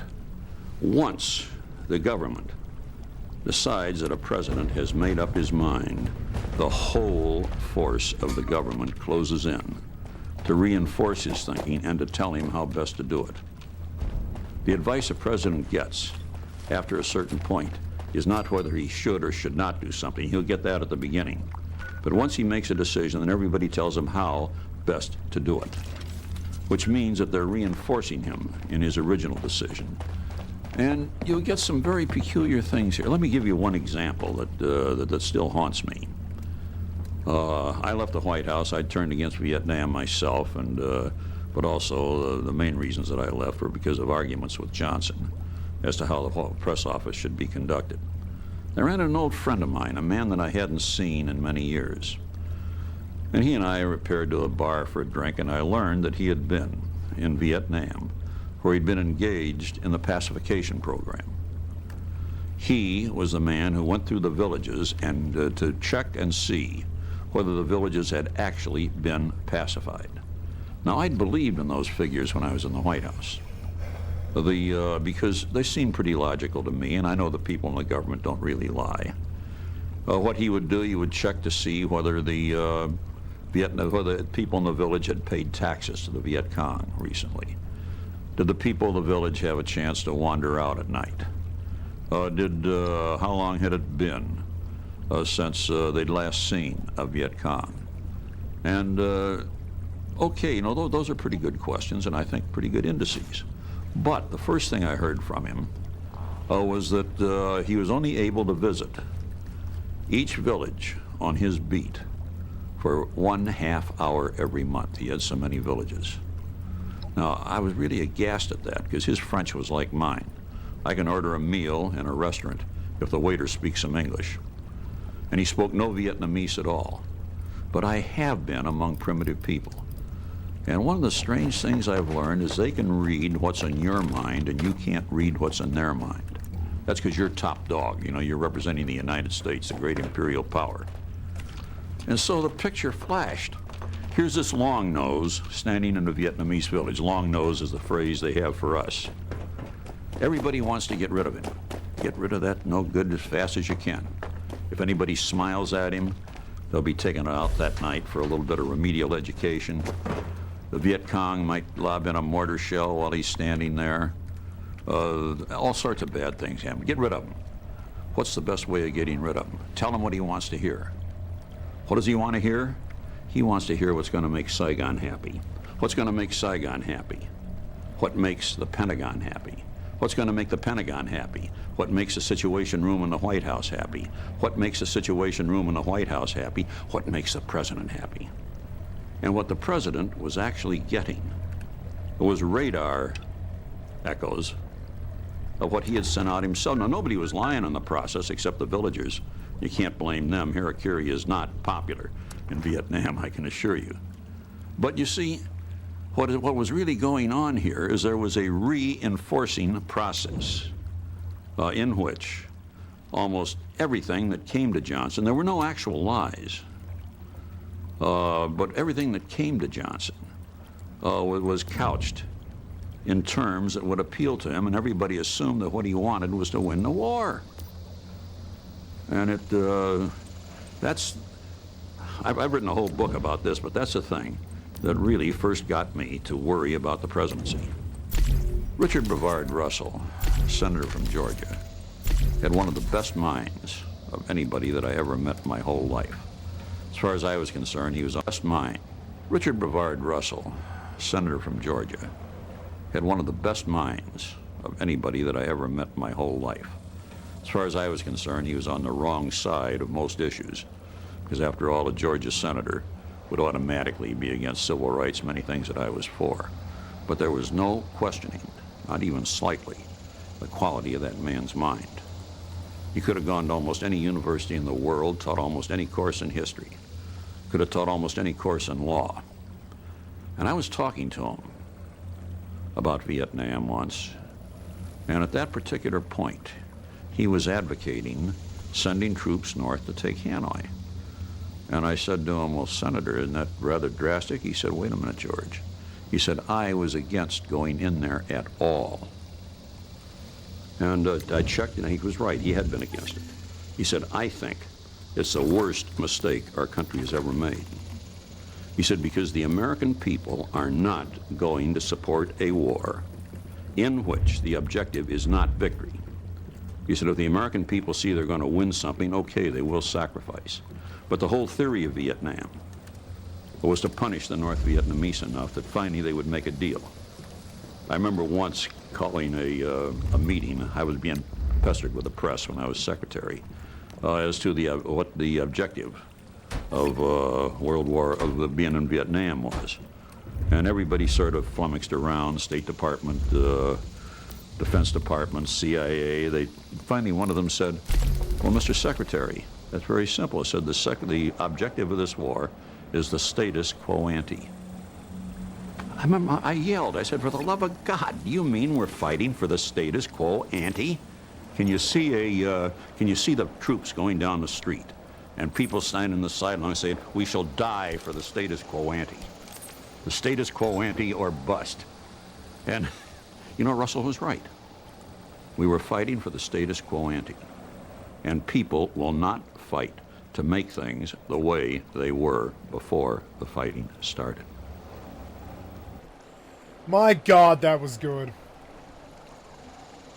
I like David Hoffman a lot.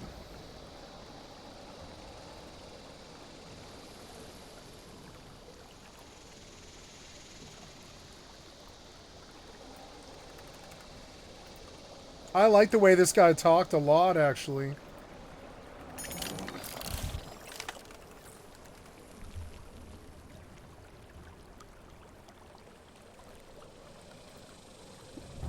Never forget once telling Johnson he should look into the camera, and then I couldn't get him to look anywhere else. It looked silly as You're hell. right, he did. You know, he looked silly as hell when he'd be talking to somebody and not. Yeah, that's right.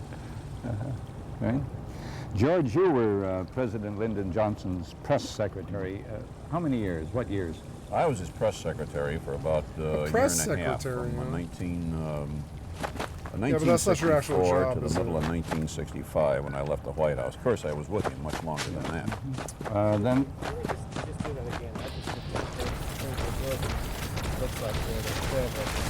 Huh.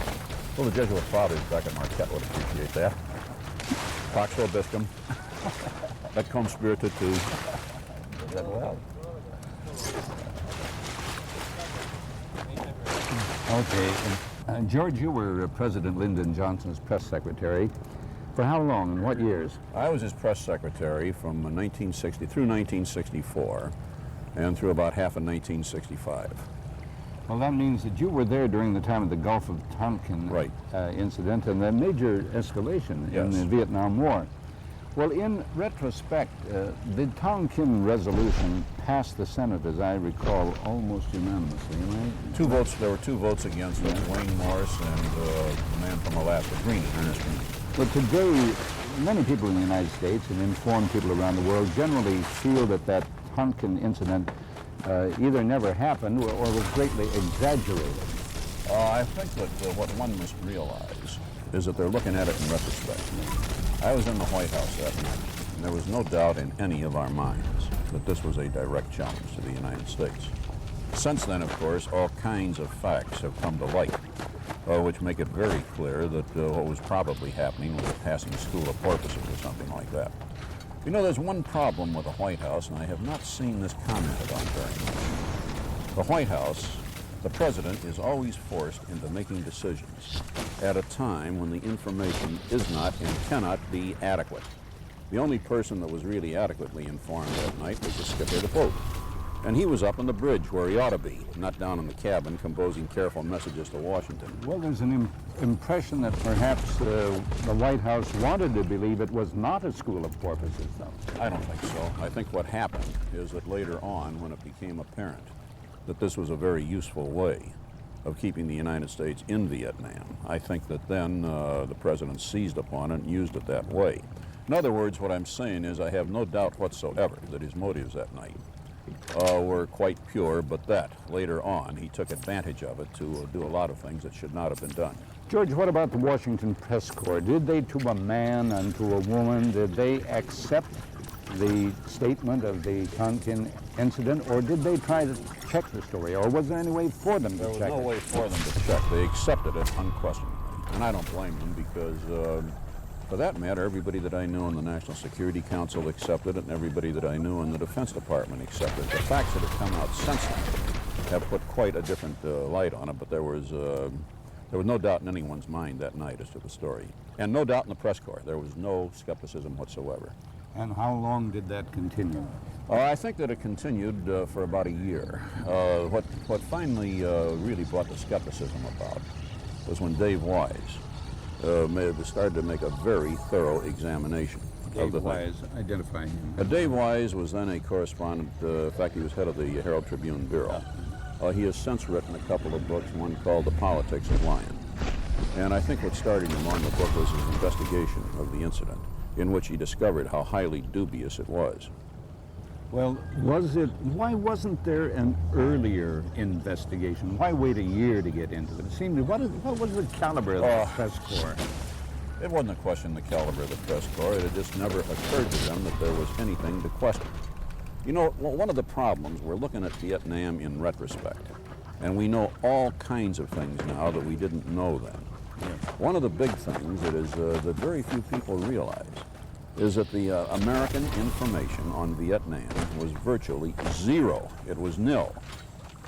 Americans have a habit of looking east because most of our ancestors came from Europe, and west because of the big missionary impulse by which we used to sustain missionaries in China. But when it came to Southeast Asia, you know, I was actually walking down the streets of Saigon before it suddenly occurred to me that this is the old Indochina. I didn't realize it, and I said until I was walking down the streets of Saigon. Well, your job in the White House must have been exceedingly difficult because of your background as a press association man.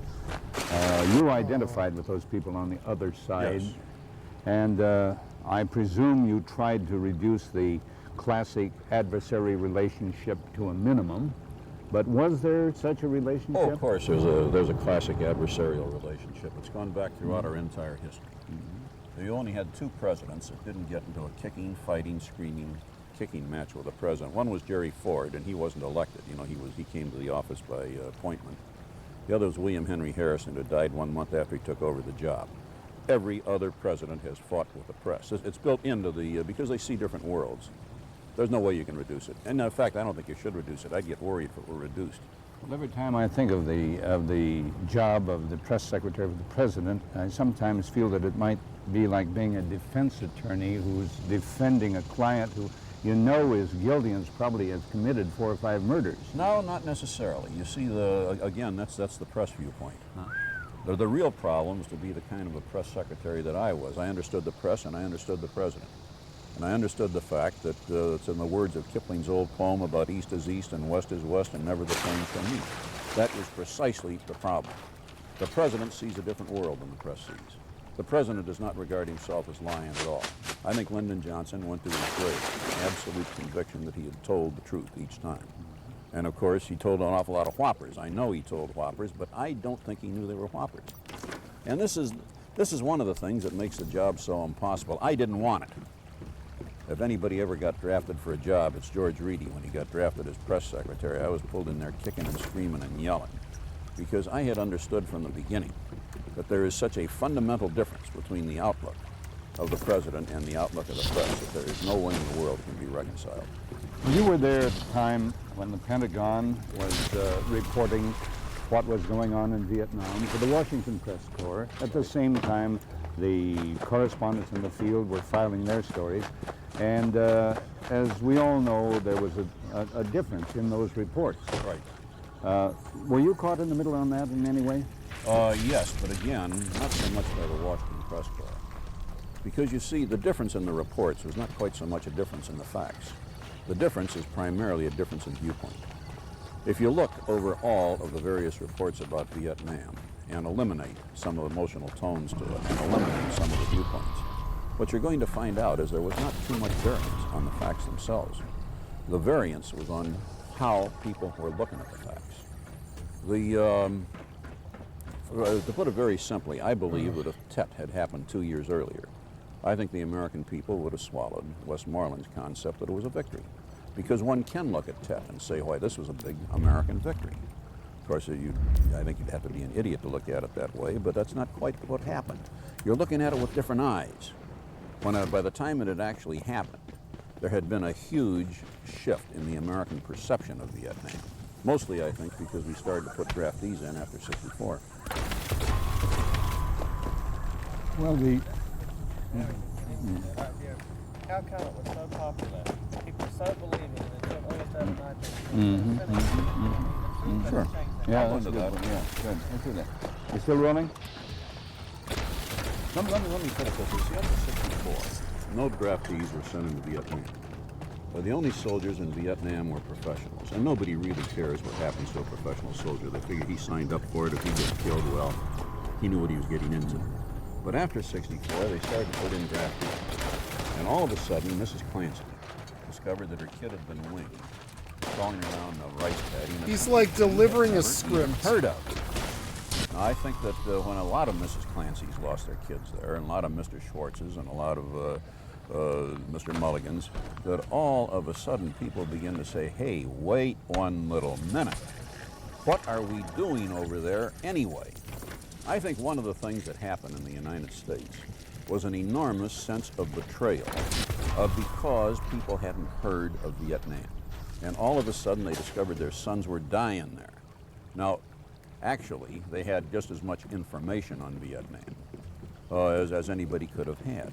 But the difficulty with information is that information alone does not form opinion. What forms opinion is how people react to the information. And they started to react differently once unwilling draftees were being knocked off. George, did you get if I may use a phrase, did you get a belly full of the Vietnam War? Is that why you quit your job as press secretary? Sure did. It wasn't the only reason. There were a number of reasons. I had my belly full of being press secretary, which is a losing job, no matter how you look at it, unless you're very egotistical. It's great. If you do not understand the job, you can have an awful lot of fun. If you join the president, decides that the press is a bunch of no-good SOBs, then you can enjoy it. You're telling me that you were torn between your feeling for the press and the feeling for the president, yes, right? I understood both of them, and I realized that the trouble was that there were irreconcilable differences. You know the old philosophical conundrum, what happens when the irresistible force meets the immovable object? That happens in the White House every day. But I think that I know what turned me in Vietnam was a perspective that I got. It was not a question of the facts. The facts that I got were the same after my change in perspective as before, except I looked at them differently. What changed me in Vietnam, I have been under very heavy questioning from the press as to what was our goal in Vietnam, what was the objective. And so I finally called in some very knowledgeable people from both the Defense Department and the State Department. And I said, now look, just what are we fighting there for? I said, you've got to be fighting for something. And I keep getting bombarded with questions I can't answer. Well, they hemmed and hawed until finally one of them said, Mr. Reedy, this is very simple.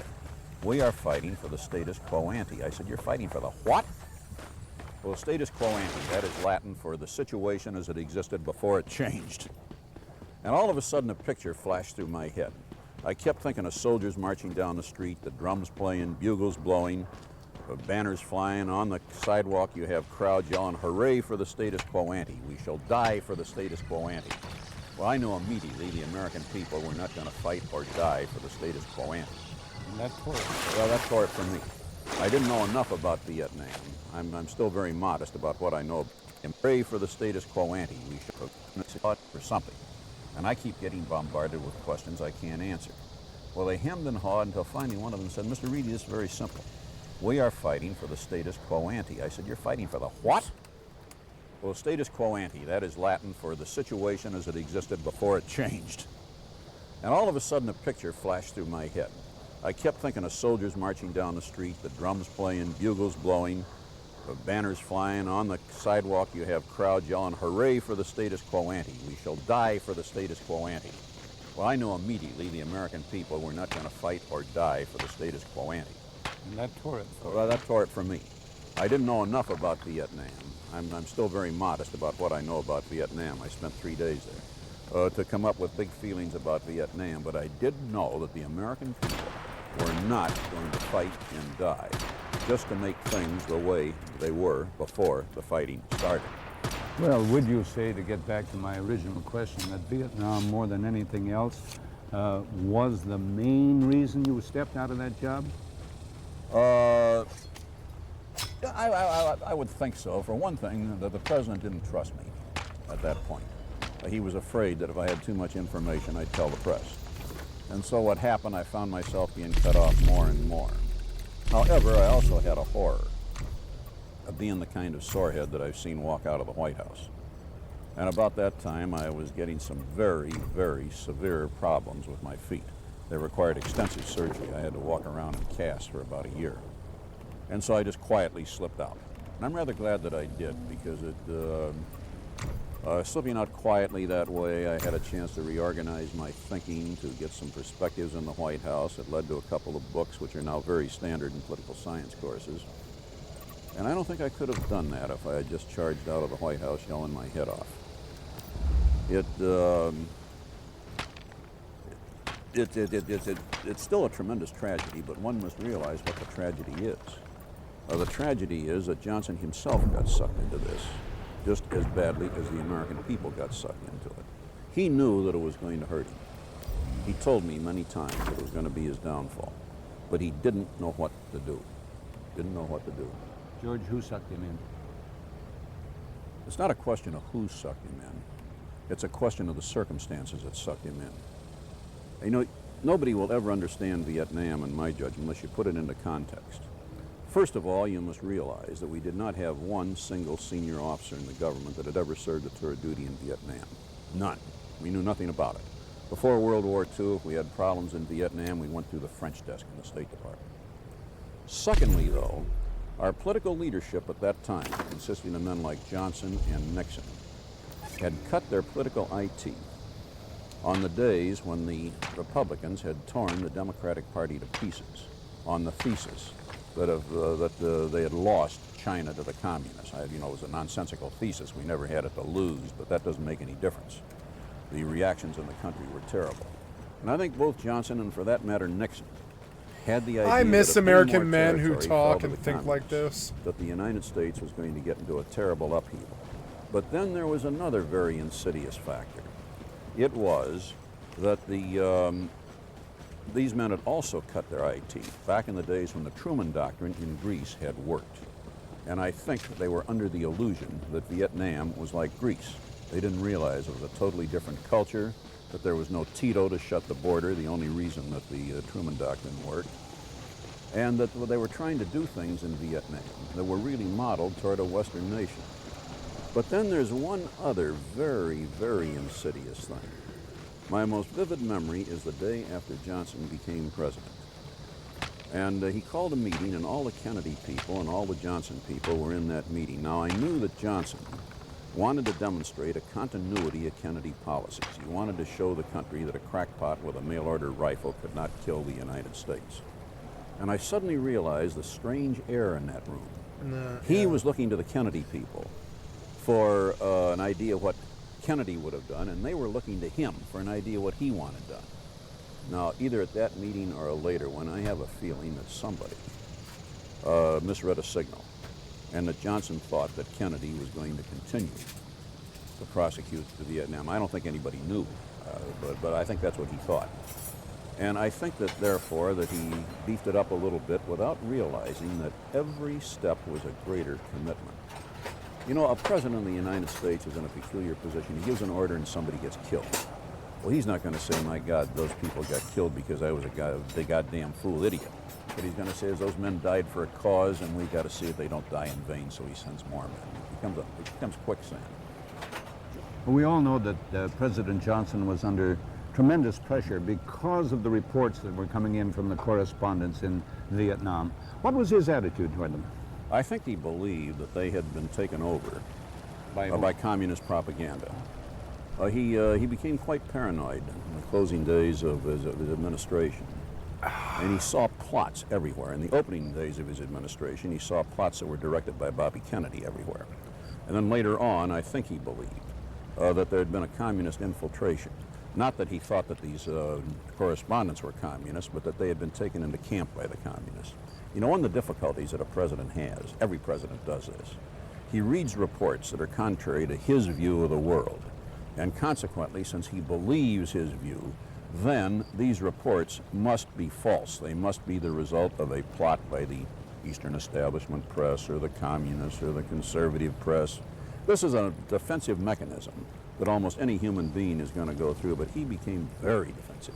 You have a clear recollection of some incident where he expressed himself in relation to the correspondence? I don't have a clear recollection of one incident because he was talking about it all the time. You know, it was, I remember one of his misconceptions. They had told him that Barry Zorthian was one of the best press officers that the USIS had, and that's why they'd assigned him to Vietnam. Well, he thought that meant that Zorthian would be able to sell them on the Johnson line. He didn't realize that to the professional newspapermen, I knew what they meant.